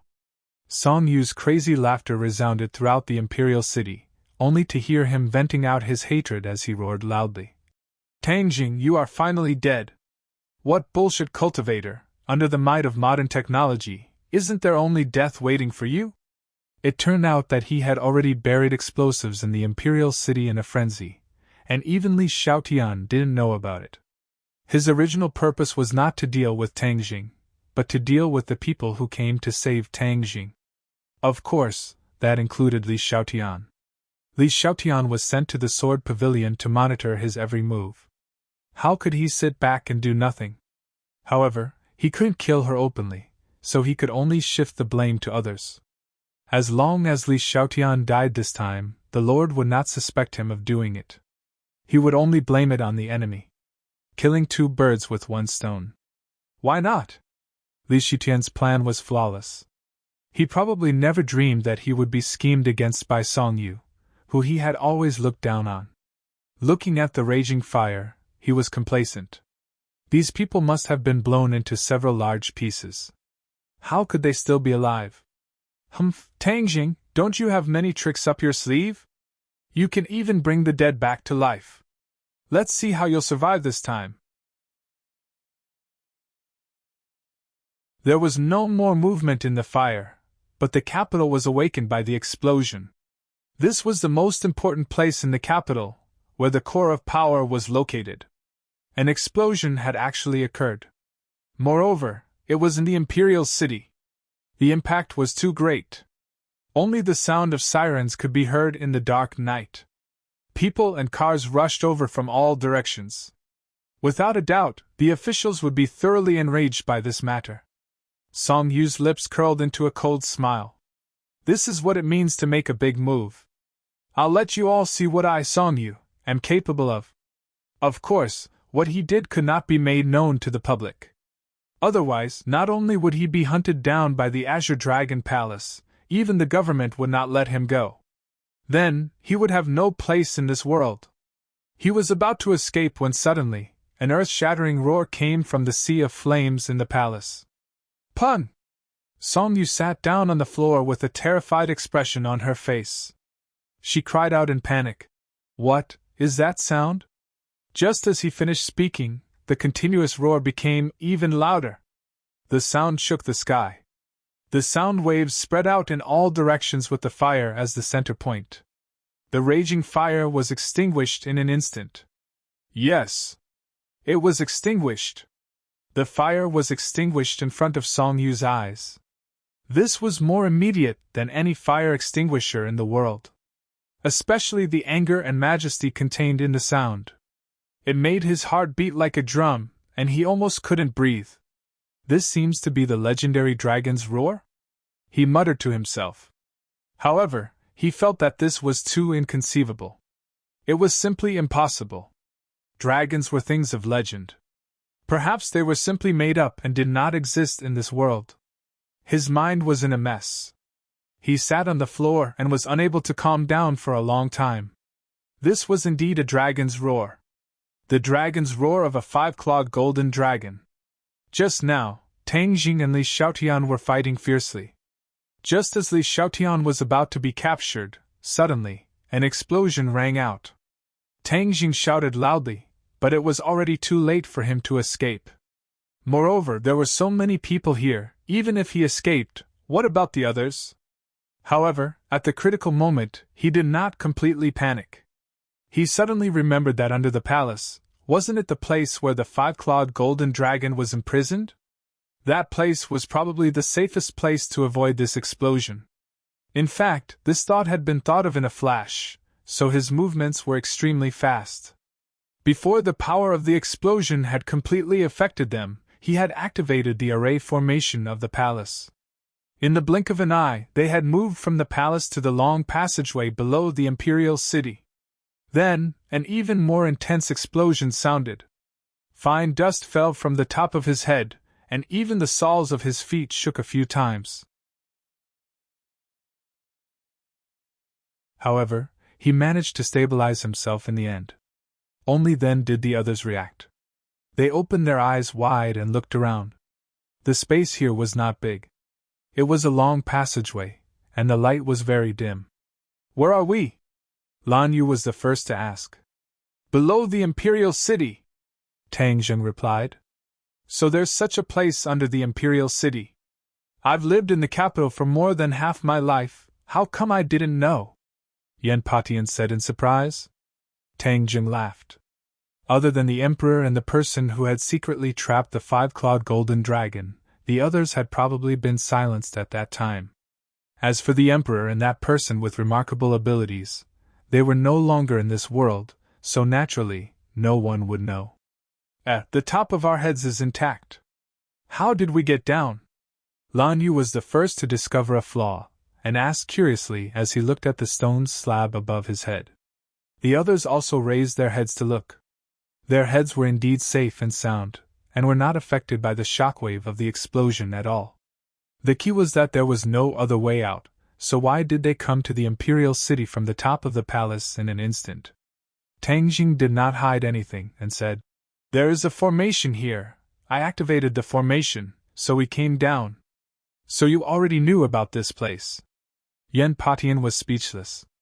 He was a native of the capital, but he did not know as much as a foreign monk like Tang Jing. Tang Jing did not hide anything, and nodded. "Yes, I knew about it a long time ago, but this place is extremely secretive, and involves many confidential matters, so I did not announce it to the public." "What secret?" Yan Patian asked curiously. Before Tang Jing could answer, Wu spoke first. "Why is there an explosion?" Tang Jing's expression turned cold, and said, "It must be Li Xiaotian, that sinister and cunning woman. No, she wouldn't be so stupid as to blow herself up as well." Lan Yu shook his head in denial. "Song Yu!" Tang Jing and Yan Patian shouted at the same time. The two of them looked at each other, and had a new understanding of this young master Song. He was truly too vicious and merciless. Even his accomplice, Li Xiaotian, was not spared. He had created such a huge explosion in the capital. Who knew how big of a storm this explosion would cause? Roar! Suddenly, a dragon's roar rang out, interrupting their thoughts. Their minds were completely filled with this sound. Being so close to the five-clawed golden dragon, the power of this dragon's roar was many times greater than outside. Everyone's expressions changed greatly, especially Marshall, whose cultivation was the weakest. He actually had the urge to kneel on the ground, and his face turned incomparably pale. "What's that sound?" Yan Patian and Lan Yu suppressed their palpitations and asked at the same time. Tang Jing shouted that something was wrong. He looked around and cried out, "Where's Li Xiaotian?"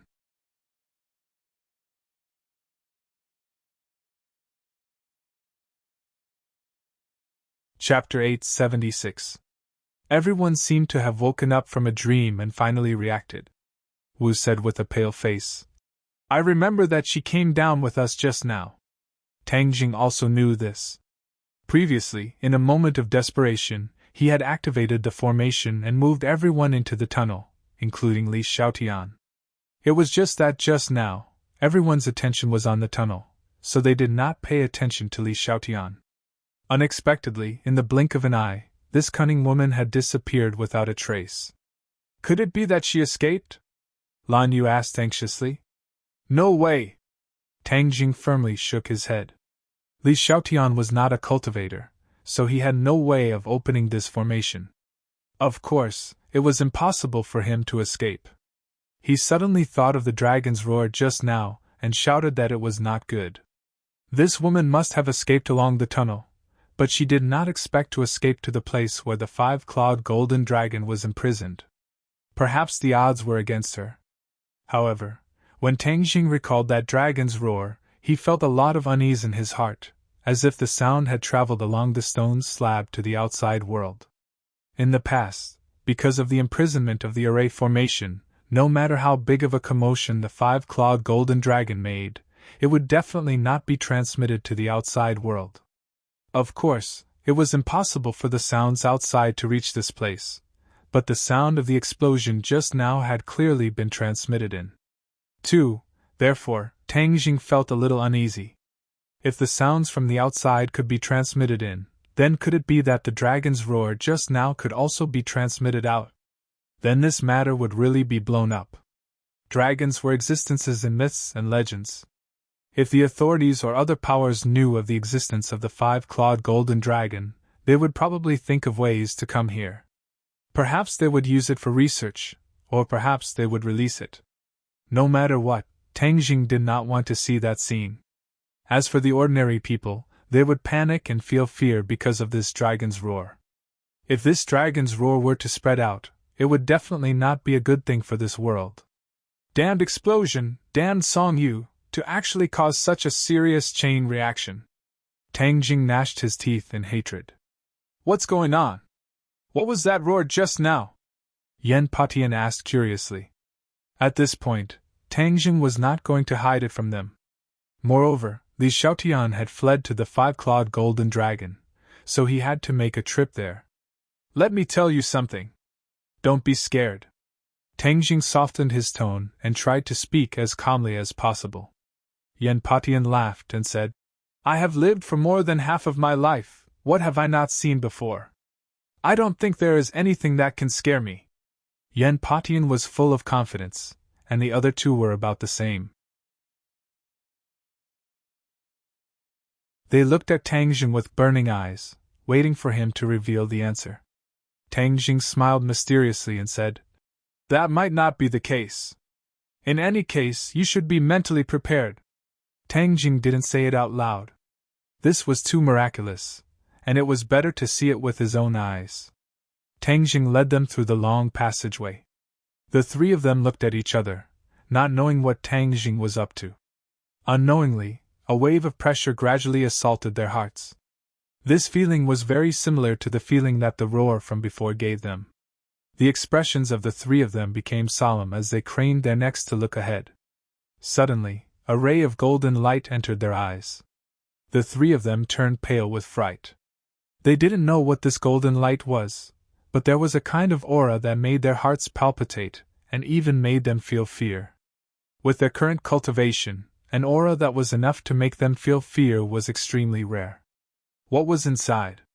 Could it be related to that roar just now? The answer was soon revealed. When they reached the end of the tunnel, the golden light had already covered their bodies. They almost held their breaths, as if a huge boulder was pressing down on their hearts. As they stepped in, they were completely bathed in the golden light. When they looked up, three long cries of surprise rang out at the same time. They were dumbstruck, and their eyeballs seemed to be about to pop out as they stared straight at the huge monster. The five-clawed golden dragon moved. Its coiling body moved, and its huge dragon head bent down. Whoosh! A dragon's breath was spat out from its mouth. It was like a gust of wind blowing on their bodies, causing their hearts to almost jump out of their throats. Dragon? A living true dragon. This was the only thought that echoed in their hearts for a long time. The rest of the thoughts were thrown out of their minds. Their minds were blank. For a moment, they were stunned like puppets. Who are they? The five-clawed golden dragon was the first to break the silence. A dragon can speak? The three of them felt as if a clap of thunder rang out in their heads, causing them to feel dizzy. Tang Jing walked over, and Xiao Bai jumped down from his shoulder with a whoosh, and jumped onto the five-clawed golden dragon's body without any trace of politeness. The three of them saw this, and their hearts tightened. This was a dragon. Why was Xiaobai not afraid? And so rude. Little Zheng, be careful! Lan Yu did not know where her courage came from, but she actually stood in front of Tang Jing without a care for her own safety. Although her heart was filled with fear, out of her mother's nature and instincts, she still did not turn back and did not take half a step back. Don't worry, it won't hurt me. Tang Jing patted Lan Yu's shoulder, walked past her, and looked up at the five-clawed golden dragon. They are all my friends, don't scare them. Tang Jing's tone was very calm, without the slightest bit of fear, causing the others' hearts to pound. You dare to speak to a dragon like this, are you really not afraid? Friends? Why did you suddenly bring so many people today? Moreover, they are so weak. The five-clawed golden dragon curled its lips and said with contempt. So weak. The few of them wanted to cry but had no tears. If anyone else said such words, they would definitely be reprimanded for boasting shamelessly. However, when it came from the five-clawed golden dragon's mouth, they did not have any thoughts of resisting. Although they did not know the exact strength of the five-clawed golden dragon, in front of it, they really felt that they were insignificant and weak. Only now did they understand the meaning of Tang Sheng's words, telling them not to be scared. They thought that these words were making a big fuss out of nothing. How could they be scared? Now that they saw the five-clawed golden dragon, they had to admit that they were really scared. That roar just now was definitely the dragon's roar. Dragon's roar! They were actually lucky enough to hear this kind of sound that only existed in legends. Although Tang Jing's words were conclusive, telling them not to be afraid, their hearts were still in a mess, and they could not hide their panicked expressions. The five-clawed golden dragon ignored their thoughts and continued to say, What's the use of so many weak people coming? In the future, you'd better make some strong friends. The three of them laughed bitterly. They were deeply despised, but they were powerless to refute. You don't have to worry about me making friends, Tang Jing said indifferently. Hearing Tang Zheng's words, their breathing became rapid again. Please, when you talk to a dragon, you should soften your tone. Otherwise, it would be terrible if it gets angry. But looking at Tang Zheng's fearless appearance, they felt that their worries were unnecessary. They were afraid that Tang Jing had already met with the five-clawed golden dragon countless times. As for the relationship between them, they could not figure it out even if they racked their brains. Was there a woman who broke in just now? Tang Jing asked. Oh yes, is she also your friend? The five-clawed golden dragon asked. No. That's good, I was just about to eat her. The five-clawed golden dragon moved its body, revealing Li Xiaotian's figure. She was twisted between the dragon's body, already sluggish, as if she was scared silly, with her mouth wide open and eyes wide. No matter how powerful and smart she was, when she saw a creature like a dragon, she still reacted like an ordinary person. When she heard that the five-clawed golden dragon was going to eat her, she was so scared that her whole body trembled. Finally, as if waking up from a dream, she reacted and shouted, Don't eat me, don't eat me, Tang Jing, save me! Tears burst out of her eyes, a pear blossom bathed in rain, delicate and pitiful. How could Tang Jing be deceived by her pitiful appearance? She was a two-faced woman with a poisonous heart. To be kind to her was to be cruel to oneself. Tang Jing coldly snorted and said, Li Xiaotian, you have repeatedly gone against me. If it weren't for the fact that we had gone through life and death together, I would have killed you long ago. But this time, you didn't repent and came to kill me, and even attack the people around me. Do you think I will let you go? Li Xiaotian shook her head like a rattledrum and explained, No, this time it wasn't me who wanted to deal with you. This was all Song Yu's idea. It was his rotten idea in front of the Lord. He said that if he wanted to deal with you, he would first deal with the people around you. They are your fatal weakness. I was only sent by the Lord to assist him. Tang Jing mockingly sneered and said, Do you think I will still believe you? I don't expect you to believe me, but everything I said is the truth. Li Xiaotian seemed to have grabbed onto a life-saving straw, refusing to let go, and explained pitifully. You are the holy maiden of the Li Palace, but who is Song Yu? The Azure Dragon Hall Lord valued him, but not you, and even let you only assist him. How is that possible? I think this time it is you who is in charge, and he is the support. Tang Jing was not an idiot, and hit the nail on the head. No, you are wrong. Song Yu is not the same as before. You know, before the Sword God died, he passed Sword Pavilion to him, so he is now the master of Sword Pavilion. His position is equal to our Li Palace's palace master. Although I am the holy maiden of the Li Palace, how could I dare to compete with him? Li Xiaotian said half-truthfully. It was true that Song Yu was the master of Sword Pavilion in name, but he was restricted everywhere. Moreover, his cultivation was not good, so how could he be compared to Granny Li? Eh? Tang Jing looked at her curiously. This was something he did not know. He could not help but ask. You said that Song Yu became the master of Sword Pavilion? He still remembered the Sword Pavilion he had met in the northeast. Besides the Sword God, those sword slaves were also very good. Moreover, they were all obedient, like death warriors. If he had these sword slaves following him, his strength would definitely not be weak.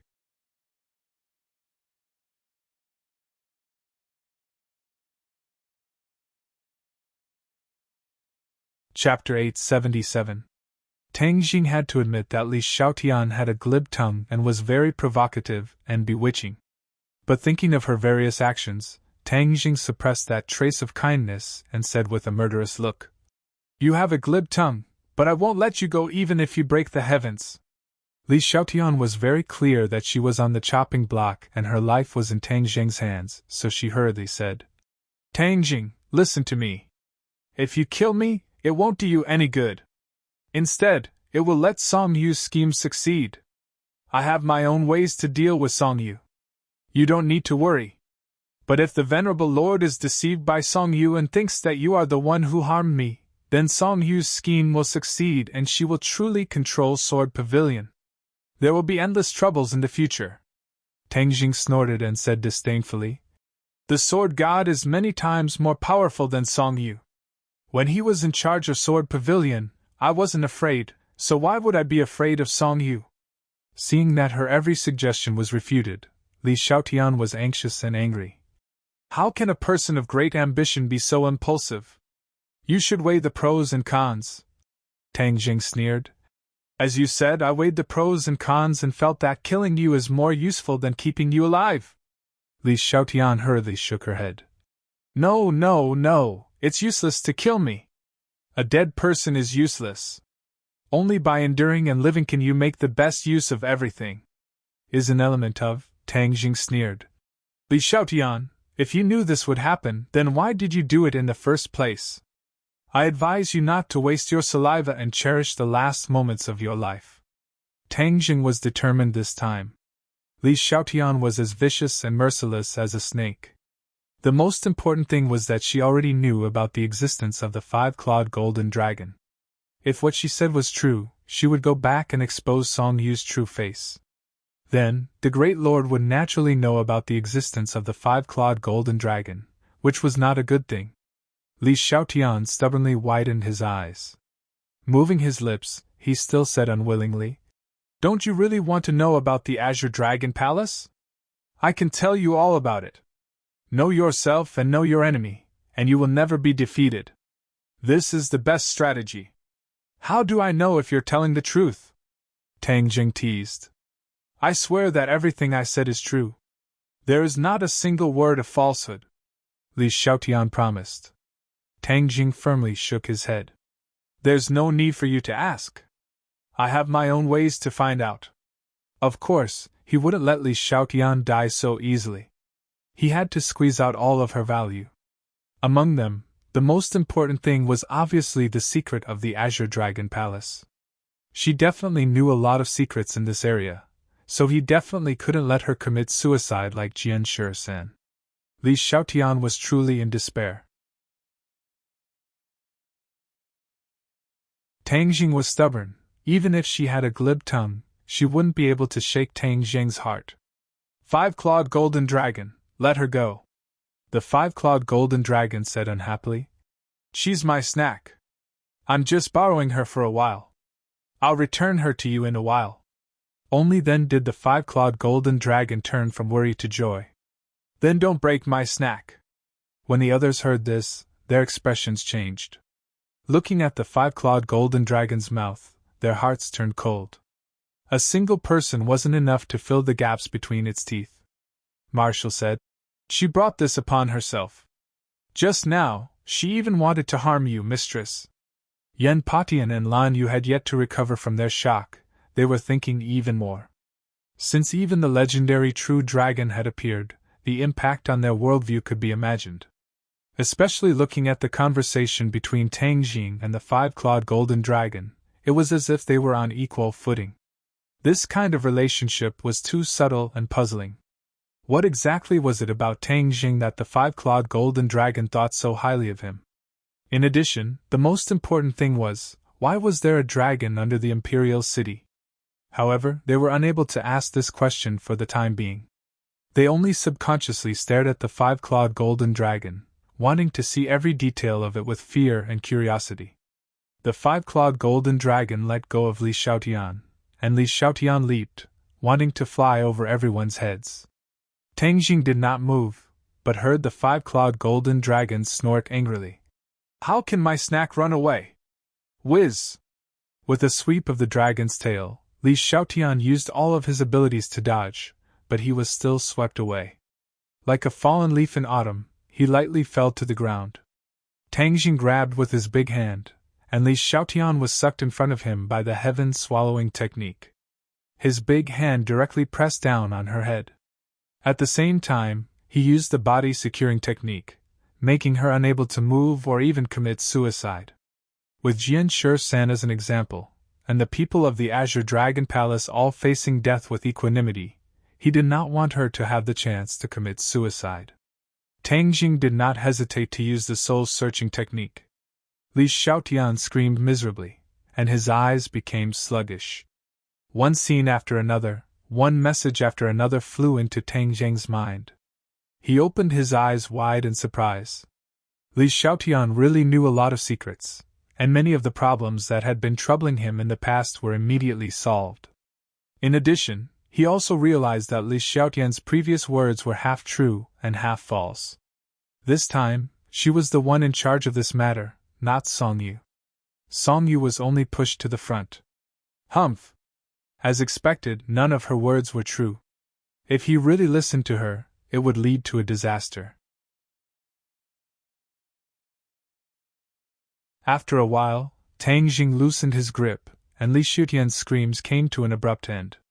His eyes closed, and he fell limply to the ground. What happened to her? The others asked. She just fainted. Tang Jing clapped his hands. The information he had gathered was too complicated, and he still needed to calm down and organize it. Of course, now was not the time. Tang Jing looked at Li Xiaotian expressionlessly and said to the five-clawed golden dragon, I'll leave her to you. You used the soul-searching technique on her? The five-clawed golden dragon asked. Tang Jing nodded. Why didn't you say so earlier? Now that she's turned into a fool, what's the point of eating it? I don't want it. The five-clawed golden dragon twisted his neck. He actually didn't like the snack.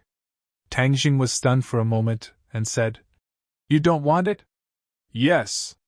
Then just kill her. Tang Jing said casually. Don't kill her here and pollute my place. Too many rules.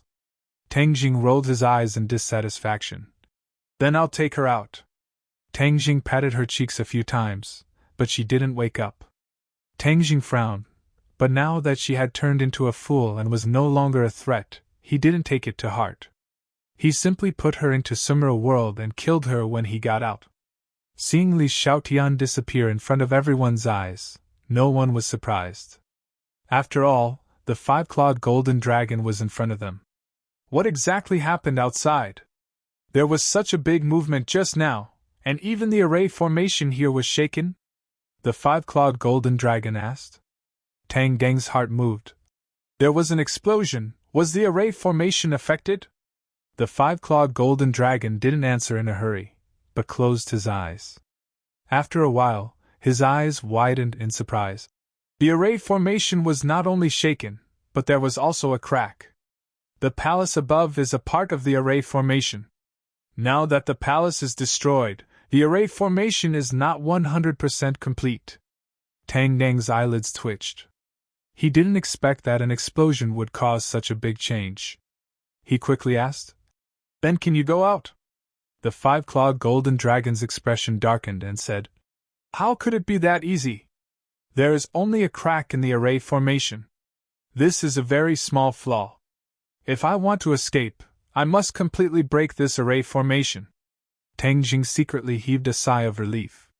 As long as the five-clawed golden dragon did not escape for the time being, then everything would be fine. However, when he thought of the dragon's roar, he hurriedly asked, "Your dragon's roar just now seems to have spread outside?" The five-clawed golden dragon nodded. "That's true. After all, there are flaws in the array formation, so it can't be perfect. As long as the sound is loud enough, it can naturally be transmitted out. What if it attracts other people? If others know of your existence, won't they do everything they can to break through the soil layer above and reach here?" Tang Jing asked worriedly. The five-clawed golden dragon spat out a mouthful of dragon breath and scoffed. "If it was really that easy, then wouldn't I have escaped long ago? How could a layer of soil stop me? Oh, then what exactly is going on? Although this is under the Imperial City, it is impossible to reach here just by breaking through the soil layer above. This is because this is an imaginary space. Although it is dependent on the Imperial City, it is impossible to reach here without relying on the array formation." The five-clawed golden dragon spoke tirelessly, causing the stone hanging in Tang Jing's hand to gradually fall to the ground. He thought of Xiumi Tianxia. Perhaps this was a small space similar to Xiumi Tianxia. In this way, even if they heard the dragon's roar, it would be impossible for others to reach here and release the five-clawed golden dragon. However, there is another advantage to this matter, and that is that there are flaws in the array formation. Perhaps in the future, you won't have to wait until you reach the soul formation stage to be able to break the array formation and help me escape. The five-clawed golden dragon rolled his eyes and said happily, "Then how high of a cultivation level do I have to reach? I don't know. I'll only know after I try. Anyway, your current cultivation level is not enough. Let's wait until you reach the Yuanying stage." Tang Jing nodded his head hesitantly. Seeing that the others were staring at him with curiosity, he pondered for a moment and did not hide anything. In front of the five-clawed golden dragon, he roughly explained everything that had happened. Only now did they understand that the five-clawed golden dragon was trapped here and had to rely on Tang Jing to escape. No wonder the difference in strength between the two sides was so great, yet they could sit on equal footing. Of course, Tang Jing did not say that he was a Skywalker. This was one of his biggest secrets. The three of you, the existence of the five-clawed golden dragon is the greatest secret. You must not spread it out, understand? Tang Geng's expression darkened as he warned. You can't even tell the people closest to you. Yan Patian nodded his head without hesitation. To be able to see the legendary dragon in his lifetime, that would be his greatest fortune. Moreover, he also understood the severity of the matter. This kind of news absolutely could not be leaked out. Of course, Lan Yu and Wu had no objections. Taking advantage of the chaos above, we should leave first. Otherwise, when the officials arrive, it won't be easy for us to leave even if we want to," Tang Jing said. The others nodded in agreement. They reluctantly looked at the five-clawed golden dragon, as if they wanted to firmly engrave its appearance in their minds. Tang Jing activated the formation, and the three of them felt the scene in front of them change. In the blink of an eye, the five-clawed golden dragon disappeared, and they stood on top of a pile of ruins. Shwa shwa shwa.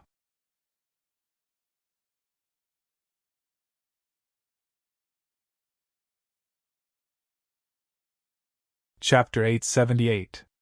The dazzling light shone down like it was daytime, firmly focused on them. Shit! Tang Jing secretly cried out, and hurriedly looked around. Sure enough, the surroundings were already filled with people. The police with loaded guns had already surrounded the ruins so that not even a drop of water could trickle through. Each one of them held a gun, the black muzzle of the gun pointed at them. Two people walked out from behind the crowd and exclaimed at the same time, "Tang Jing, you didn't die?" Ding Liang and number 2 looked at Tang Jing as if they had seen a ghost. They clearly already knew of his death. Tang Jing said with a smile, "I'm lucky I won't die." Ding Liang looked at him in disbelief, and number 2, who was beside him, also stared at them with a burning gaze, his sharp gaze sweeping over them. They were very clear that Tang Jing was resourceful and had many tricks up his sleeve. Perhaps he had used some method to deceive Rockefeller's people. "Just now we searched once and clearly there was no one. How did you suddenly appear?" Number 2 asked in a deep voice. Tang Jing had specifically left without stopping in order to avoid direct contact with them. He didn't think that they would come so quickly and coincidentally bump into them. Since things had already gotten to this point, he could only make up some nonsense and muddle through. Tang Jing pretended to be calm and said indifferently, "Chi, how can you understand the various abilities of a cultivator? I naturally have a way to escape." Number 2 looked at him with half trust and half doubt, as if trying to discern the truth of his words. Tang Jing was unmoved and looked at him indifferently. When their eyes met, it was as if there were invisible sparks in the air. Tang Geng's character was outstanding and in the end didn't reveal any flaws. Number 2 had no choice but to look away and change the question. "That strange roar just now, did you hear it?" "Of course I heard it." "Do you know what it was? Could it be that there are some monsters in the capital?" Tang Jing deliberately asked back. There was no need to deny this question. If they didn't hear it, it would instead arouse suspicion. That dragon's roar had practically spread through the streets of the capital. "I also wanted to ask you this question," Number 2 coldly said. Tang Jing pretended to be stunned and asked in puzzlement, "Why are you asking me? I've never heard of such a sound." "Oh right, didn't the dragon group capture a lot of demonic beasts for research? Could it be those demonic beasts?" "How is that possible? Those demonic beasts have all been properly dealt with. Moreover, that voice clearly came from here." Number 2 pointed at his feet and said.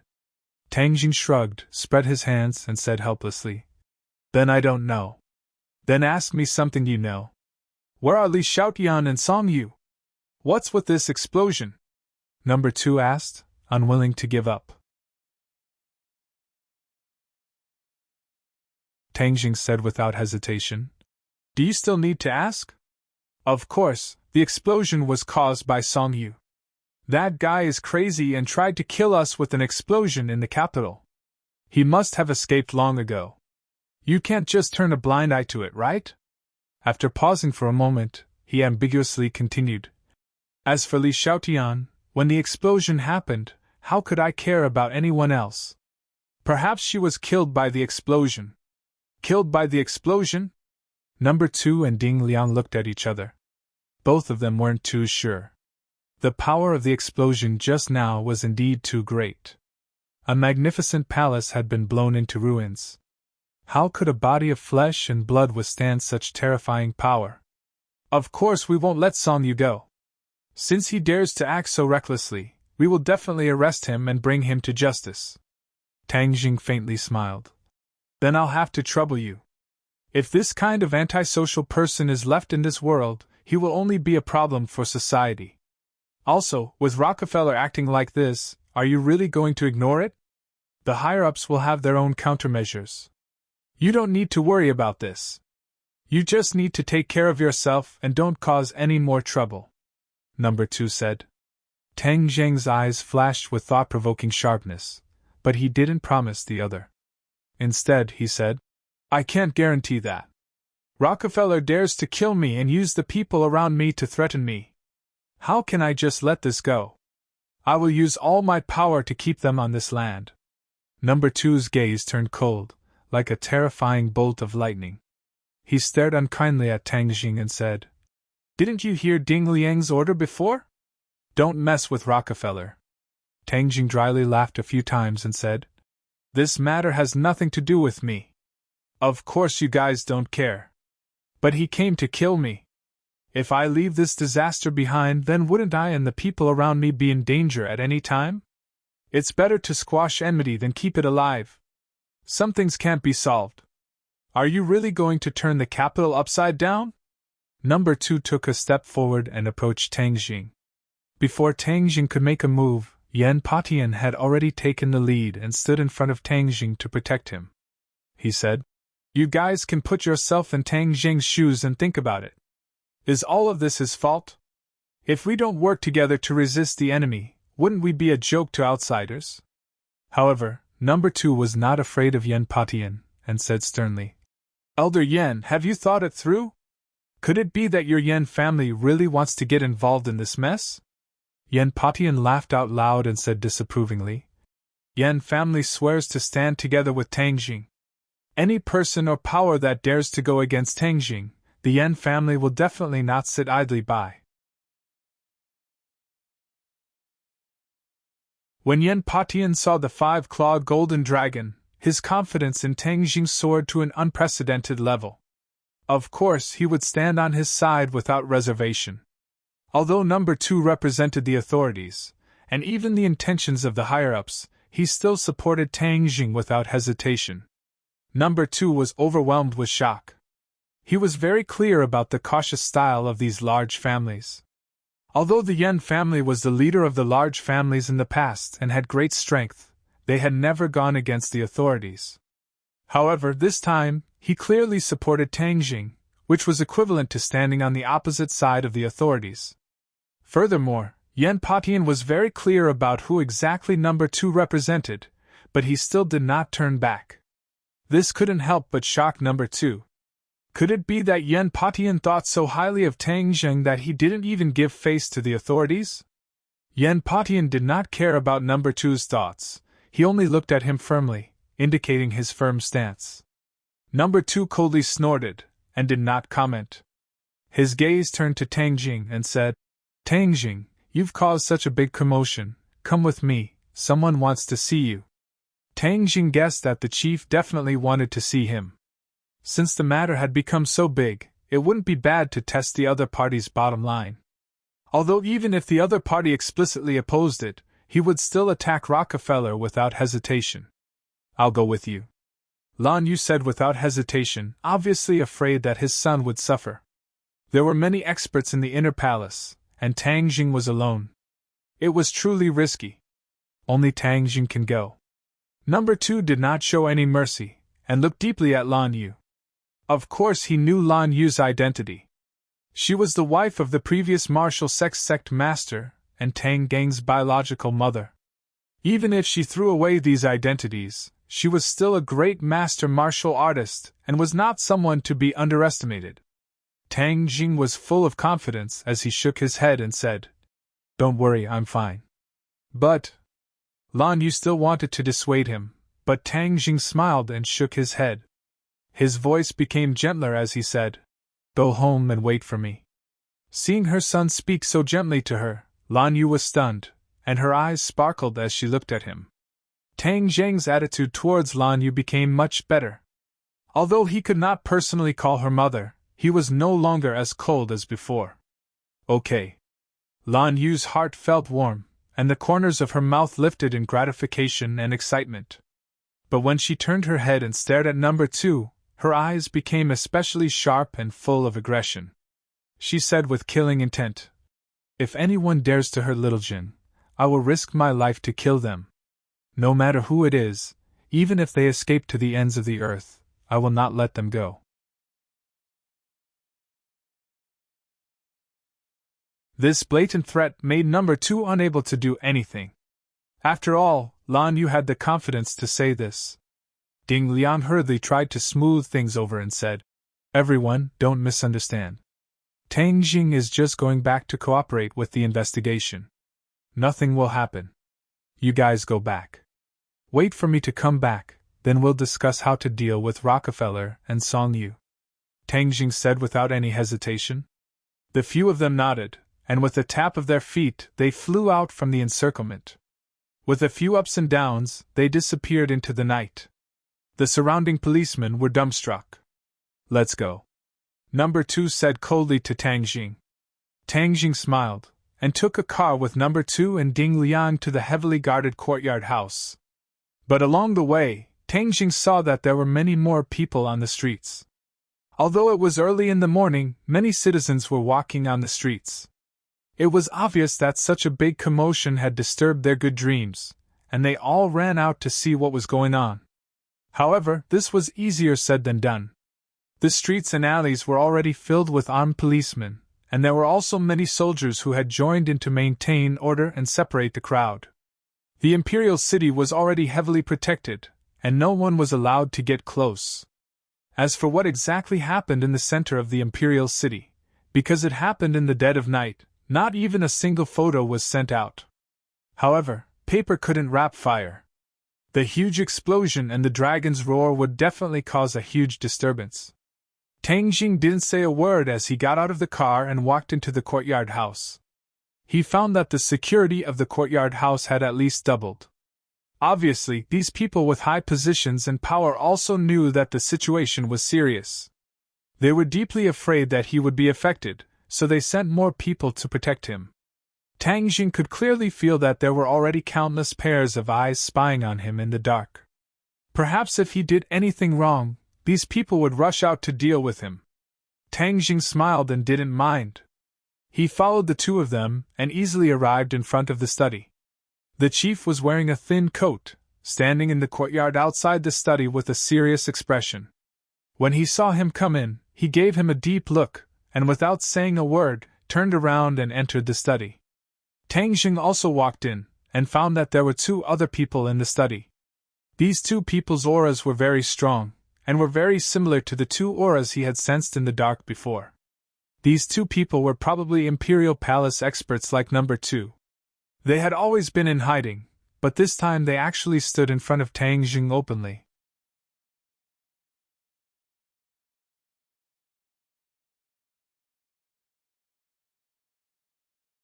Chapter 879. Tang Jing glanced at Number 1 and Number 3, completely unconcerned. He had no ill intentions towards the bureau chief, so why should he be afraid of them? The bureau chief's face darkened as he looked at Tang Jing sternly and said, "Do you know what you've done?" Tang Jing calmly accepted it and lightly said, "Could it be that you think that I was the one who started all of this?" The bureau chief was slightly startled. He didn't expect Tang Jing to dare to refute him. This was a challenge to his authority. In that instant, his gaze became extremely sharp. The atmosphere in the study changed. Number 1, 2, and 3 all tensed up, as if they would take down Tang Jing as soon as the bureau chief gave the order. The bureau chief didn't give the order in the end. He only stared at Tang Jing sternly, as if trying to see through his thoughts. Tang Jing was like a big ball of cotton, causing all the power he released to disappear. He helplessly snorted angrily and said, "What's with that roar?" Obviously, compared to other things, that dragon's roar was what he was most concerned about. Tang Jing shook his head as usual and pretended not to know. He said, "I don't know. I guess it's the sound of some monster." "Humph, monster, what monster?" the bureau chief asked, unwilling to give up. Tang Jing shrugged and said, "There are millions of monsters in the world. How can I recognize all of them? Moreover, it's just a sound, so I can't tell." The bureau chief looked at him suspiciously and suddenly said, "Someone said it's a dragon's roar? What do you think?" Tang Jing raised his eyebrows and pretended to be surprised. He asked, "Dragon's roar? Are there really dragons in this world?" He didn't seem to have any flaws, as if it was really the first time he heard of such a judgment. But his heart was beating like a drum. To be able to judge that it was a dragon's roar with just a roar, it seemed that the officials had many talents and guessed correctly. Number 2 also asked in surprise, "It's really a dragon's roar?" Obviously, it was also his first time hearing of such a judgment. Number 1 and Number 3 obviously knew about this beforehand. They glared at Number 2 fiercely, indicating for him to keep quiet. After number two's interruption, the bureau chief's aura weakened a little, but he still persisted in asking, "You don't think it's the dragon roar?" "How would I know?" Tang Jing shook his head without hesitation. "Could it be that dragons really exist in this world?" The bureau chief didn't find any flaws and couldn't help but feel a little discouraged. Tang Jing was like an airtight wall. No matter how strong the wind was, it couldn't penetrate through. Tang Jing did not give up and asked, "If there really are dragons in this world, it would be a huge discovery." "Dragons are real," the bureau chief continued. "This is clearly recorded in ancient documents, but it's very confidential and not known to outsiders." Tang Jing pretended to be enlightened. "I see. That dragon roar came from the palace. Don't tell me you didn't discover anything else?" Tang Jing shook his head. "At that time, all I cared about was avoiding the explosion. I didn't even have time to run for my life. How could I have the time to care about other things?" The bureau chief nodded to himself. That kind of powerful explosion was indeed too dangerous. What Tang Jing said was not unreasonable. "Then how did you manage to escape?" "Didn't I already say? Cultivators have their own life-saving methods. I'm very curious, so I want to listen and broaden my horizons." Tang Deng's expression turned cold. "I'm afraid I can't comply. If my life-saving methods are made public, how can I survive in the future?" "Not saying? Could it be that you want to go against us and are afraid that we will use this method to deal with you?" Tang Jing was stunned. This question was not easy to answer. The other party was obviously testing him. Since he had chosen to be tough, he couldn't compromise midway. Otherwise, he would be forced into a dead end by the other party. Tang Jing smiled faintly. "Why would I go against you? However, in this world, one must always be vigilant against others. Moreover, there are too many people, and it's hard to avoid leaks. So, forgive me for not being able to comply." The other three instantly stared at Tang Jing with unfriendly expressions, as if they couldn't wait to attack immediately. However, the bureau chief calmed down. He had already tested Tang Jing's bottom line, so he didn't dare to take another step. Don't dare? When he thought of this word, he couldn't help but find it funny and sad. He was a superior above millions of people, but he had to care about the feelings of a young man. It was really ridiculous. Although he was helpless, he had to admit that this was the truth. Tang Jing saw the intention to retreat from the bureau chief's eyes, and a trace of joy flashed through his heart. It seemed that his tenacious persistence was fruitful. "I heard that you don't intend to bury the hatchet with the Rockefeller family?" The bureau chief changed the question. Tang Jing sneered. "Bury the hatchet? Do you think it's possible? Why not? The Rockefeller family is a big family and knows how to weigh the pros and cons. As long as we come forward to mediate, they will definitely take a step back. There's no need to fight to the death. Young man, take a step back and you'll have a better view." Tang Jing shook his head without hesitation. "It's none of my business. The Rockefeller family is not targeting you, so of course you can say that. Not only does he want to kill me, but he also wants to harm the people around me. This is my reverse scale.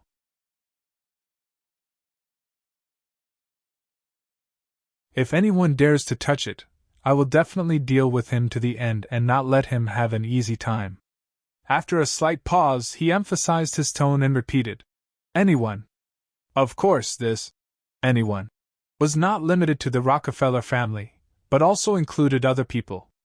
The people in front of him were no exception. This was a resolute expression of his attitude. This kind of behavior was undoubtedly very provocative, especially for such a person with such a high position and power. The bureau chief's face changed instantly. It became gloomier and more serious. His sharp gaze was like a knife, about to pierce through Tang Jing.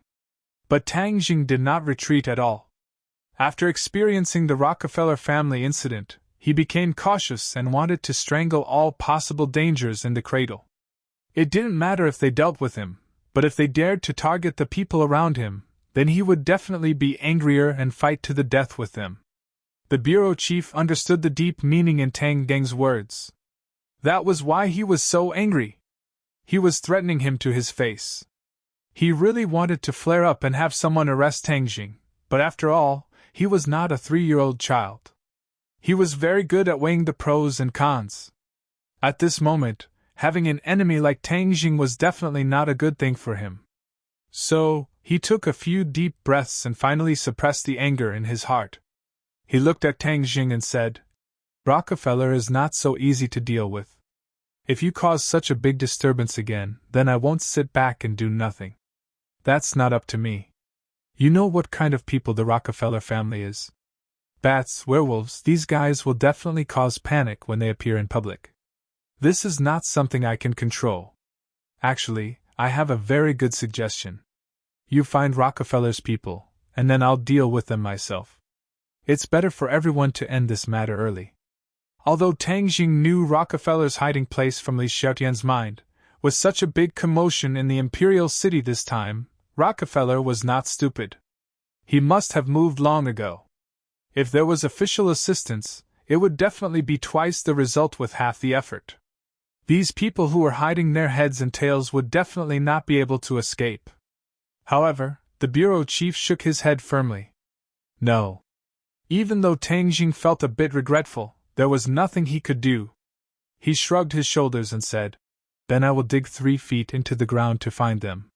However, if the commotion is too big, then don't blame me." "Impudent!" Number 1 suddenly shouted, his eyes glaring angrily. The corners of Tang Jing's mouth curled up in a cold smile. He met Number 1's eyes and said, "What do you want? Tang Jing, are you still from Huaxia? How dare you be so rude to the bureau chief?" Number 1 scolded. Tang Jing laughed loudly. "If I'm not from Huaxia, why would I be standing here?" "Humph, when my life and the lives of my family were threatened, where were you? Now you're here to question whether I'm from Huaxia. What right do you have? Or let me ask you bluntly, who do you think you are?" This attitude was undoubtedly arrogant to the extreme, as if he was scolding the locust tree. But what he said was not without reason. Tang Jing was a young man, so he had the hot-bloodedness of a young man. If he acted like an old and wise person in everything, then there would be a problem. Tang Jing had experienced so many big and small battles, so the hot-bloodedness in his bones was very strong. It was just that he had been deliberately suppressing it. Now that it was stimulated by Number 1's questioning, the atmosphere became very tense, as if both sides could start fighting at any time. Number 1's face turned red from the questioning, and he muttered, "The country has its own considerations. How can you sacrifice the interests of the whole for your own personal interests? I don't care about the interests of the whole, I only care about myself. Only when I'm not threatened can I care about others. Moreover, without an individual, how can there be a whole?" Tang Jing was very eloquent, and was not something a martial artist like Number 1 could compare to. For a moment, Number 1 was refuted until he was speechless. The bureau chief's expression was uncertain, and he kept staring at Tang Jing. Seeing Tang Jing's hot-bloodedness, he was not surprised. The so-called hot-bloodedness, to him, was just the impulsiveness of a young and ignorant person. If a young man was too mature and wise and too shrewd, this was what he was most afraid of. Looking at the impulsive Tang Jing, he felt a sense of relief. Young people. There was a limit to their shrewdness, so they were easy to deal with. For a moment, he could not help but feel relieved. He threw this conflict to the back of his mind and waved his hand, indicating that the two of them should stop talking. After this incident, he believed Tang Jing's words a little more. After all, the dragon was a legendary existence. How could Tang Jing have the ability to meet a dragon? Moreover, if he really met a dragon, could he still survive? Dragons were noble and mysterious, but it was said that they were violent by nature. Tang Jing did not have the ability to make a dragon treat him differently. After thinking through all this, the bureau chief's expression turned from dark to bright, and a smile appeared on his lips. He softened his tone and said, "After all, Rockefeller is closely related to the Atlantic Empire. The government will not step in. This will cause more conflict. As for you, we can't do anything about it.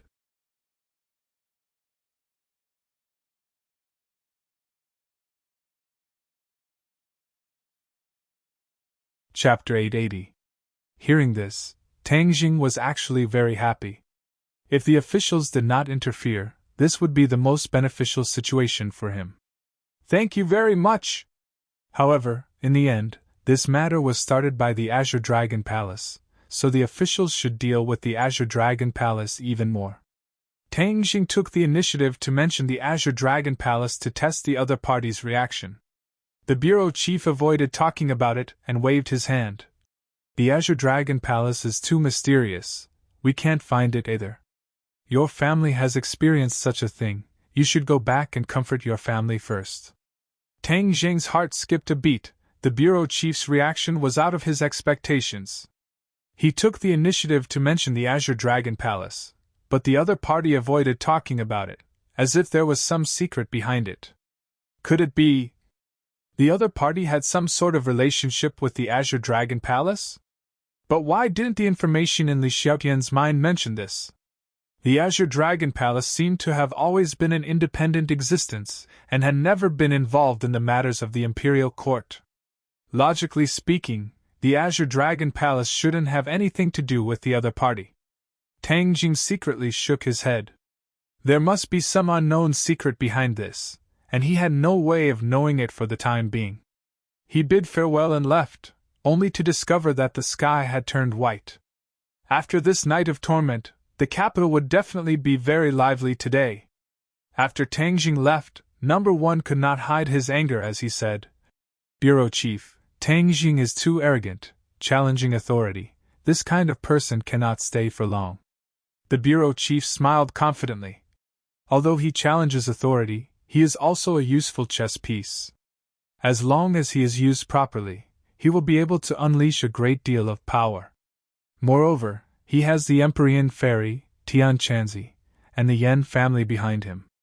If we touch him, it will affect the whole body, and the gains will not make up for the losses. Bureau Chief is wise. It was my fault for not thinking it through. Bureau Chief, this time, Yen Potion's attitude is very unyielding. It seems that he has sworn to stand together with Tang Jing. This is not a good sign. Number 2 recalled Yen Potion's attitude from before and said thoughtfully. A glint flashed across the bureau chief's eyes as he said, "The Yen family is arrogant. Now that the other 2 families have fallen, the Yen family is in the limelight. However, the tallest tree in the forest will be destroyed by the wind. Isn't there still the Ye family in the capital? We must support the Ye family. We must not let the Yen family dominate the family." Understood. Even in his dreams, Yi Xuanji would never have thought that such a good thing would fall on his head. Originally, he was just hiding like a turtle, waiting for an opportunity to make his move. With the support of the government, it was foreseeable that the Ye family would develop rapidly in the near future. Chief, do you think Tang Jing really doesn't know about dragons? Although his cultivation level is high, he's still a young man after all. He can't keep his cool and is easily impulsive. We've tested him many times, but he didn't show any flaws. It seems like he really doesn't know, the bureau chief said after a moment of silence. If Tang Jing were to hear this, he would definitely be very happy. He had worked so hard to put on an act and finally managed to deceive everyone. But dragons are legendary existences. Where are we going to find them? That dragon's roar came from the ruins. Even if you have to dig 3 feet into the ground, you must find the dragon for me. Yes. When Tang Jing returned home, the sky was already bright.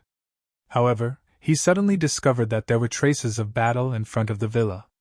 He turned pale with fright. Could it be that this place was also attacked? He hurriedly rushed into the house, only to find that everyone was sitting in the living room, safe and sound. When they saw that he had returned, everyone stood up one after another. Are you okay? Faced with all the greetings, Tang Jing revealed a trace of a warm smile and said, I'm okay. That's good. I thought they were really going to do something to you. Humph, if they really dared to do that, I, Lan Yu, will fight them to the end even if it means risking my life. Lan Yu was like a tigress, protecting the tiger cub Tang Jing. What happened outside? Tang Jing pointed outside the house and asked.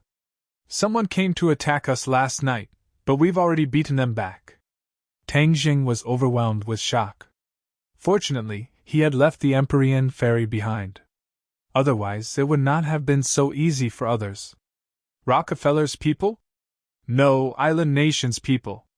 Island Nation's people? Tang Jing was shocked.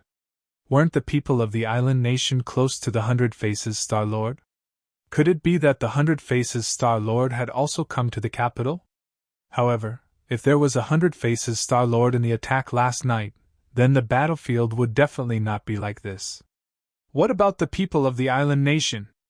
There were a lot of casualties, and then they fled. We were worried that there would be an ambush, so we did not chase after them. However, it was a woman who led the team. Fan Shisher said. It's Junko, Wu said. She had seen Junko in the Island Nation before, so she was naturally familiar with her. Tang Jing was shocked. Junko of the Imperial Preceptor's mansion. The Imperial Preceptor was dead, but she was still alive. It seemed that she had inherited the Imperial Preceptor's mansion. This time, his enemies were here, the Imperial Preceptor's mansion and the Rockefeller family. Without a doubt, these two groups of unrelated people gathered together because of the Azure Dragon Palace's conspiracy. Moreover, the information obtained from Li Xiaotian also confirmed this point. Where's Junko? Did you catch her? No, this woman is too cunning. She escaped. Tang Jing looked at the Empyrean Fairy and asked, Did the Hundred Faces Star-Lord come? The Empyrean Fairy shook her head. He didn't come, but the strength of these people last night is not to be underestimated, especially that Junko. She is actually in the Master Realm and knows some strange spells. Master Realm? Tang Jing was shocked. He still remembered that Junko was only in the innate realm, but she reached the Master Realm in such a short time. He was afraid that only the Hundred Faces Star-Lord could do this. I was right, this group of people from the Island Nation really can't be separated from the Hundred Faces Star-Lord. As for the spells she knew, ninjutsu was originally a branch of spells. It was very shallow, but with the Hundred Faces Star-Lord, all of this would naturally change, so it was not surprising that Junko knew some strange spells. In fact, there was a big difference between the ninjas of the Island Nation and the traditional martial artists. Ninjutsu was a deformed existence that combined martial arts and spells. If one practiced ninjutsu, they would not be able to reach the peak of martial arts or spells, and would be greatly restricted. This was why the Island Nation gathered the strength of the whole country, but after all, there were not many ninjutsu masters. There was no other way, the route was restricted. However, this also led to an advantage, that was, they could not only practice martial arts but also some shallow spells. It could be imagined that the person who created the ninjutsu back then was also a genius. However, with the Hundred Faces Star-Lord, this situation would definitely be broken. He would teach these people authentic spells, so they would gradually abandon their identity as martial artists and turn into cultivators. However, there was still a problem with the foundation of these people, so even if they cultivated authentic spells, it would be impossible for them to achieve much, unless their talent was extremely outstanding. As long as everyone is fine, it's fine. It seems that we have another mission this time. Not only do we have to find Rockefeller, we also have to find this group of Island Nation monkeys, Tang Jing said. Yen Patian patted his chest and said confidently, Tang Jing, don't worry, our people have already spread out, and even if we want to find a needle in a haystack, I will still fish them out, not to mention that they are not even needles. The most important thing is to prevent them from escaping. Since they have barged in, then we must close the door and beat the dog, catching a turtle in a jar. We definitely cannot let them escape, Tang Jing said as he clenched his fists. Don't worry, even if I have to risk my life, I won't let them succeed. Although Yen Patian had experienced an entire night of turmoil, his face was flushed red, as if he had regained his youth. He was extremely excited. Obviously, this was the after effect of seeing the 5-clawed golden dragon. Tang Jing saw Yan Qing in the crowd and was surprised that she was here. He nodded slightly at her. Yan Qing nodded in return and asked the question in everyone's heart. Tang Jing, how did you come back from the dead? Seeing that everyone was looking at him curiously, Tang Jing laughed and said, I didn't come back from the dead, I just entered a state of near death. Fortunately, Xiaobai helped me and gave me a pill, so I was pulled back from the gates of hell and caught them off guard. Only then did everyone pat their chests. So that was how it was. If a person really came back from the dead, that would be too inconceivable. Yan Qingyi's face reddened. She had predicted that Tang Jing was dead, and then came back to life. She was completely wrong. What he saw in his prophecy was only a picture, so he did not know all the information. Naturally, there would be discrepancies in his deductions. But even so, everyone was still afraid. After walking through the gates of hell, if they were the slightest bit careless and made a mistake, then it was really possible for them to step into the gates of hell and never return. When Mu Hongyan thought about it, she felt a lingering fear in her heart, but she was also incomparably moved. Although Tang Jing did not really commit suicide, such an action still made her extremely grateful. Tang Jing, thank you! In her excitement, she actually threw herself into Tang Jing's embrace without hesitation and hugged him tightly. Ugh! Everyone fell into silence as they watched all of this with their mouths agape. Mu Hongyan was not a young girl like Fang Shishir, so such an action was somewhat unexpected and even out of line. But at this time, no one raised any objections. Tang Jing was suddenly startled and somewhat embarrassed. His mind could not help but recall the bits and pieces of the past with Mu Hongyan. Her mature body was completely different from Fang Shishir and the others. She was like a ripe peach that could drip water with a light pinch. Just a little contact and feeling the amazing elasticity under her clothes could make one's imagination run wild. Mu Hongyan felt the warmth of his embrace, and her heart beat rapidly like a little girl in love for the first time. There was a feeling of butterflies in her stomach. Her face suddenly turned red, and she shyly thought, why am I like this? I am not a little girl anymore. Only then did she realize how abrupt her action was. Everyone must be looking at her. However, how good would it be if she could always lean in this warm and broad embrace? To have such a person accompany and protect her, for any woman, it would be the greatest happiness in her life. Why would I think about this? I am a few years older than him, and I am also the mother of his child. How can I let my imagination run wild, shameless? She fiercely criticized herself in her heart, and quickly let go of Tang Jing. She pretended to be calm and said, Tang Jing, thank you for risking your life to save me. You're tuning into the Phoenix Nights YouTube channel. Don't forget to subscribe and join us on this journey to catch the most captivating stories.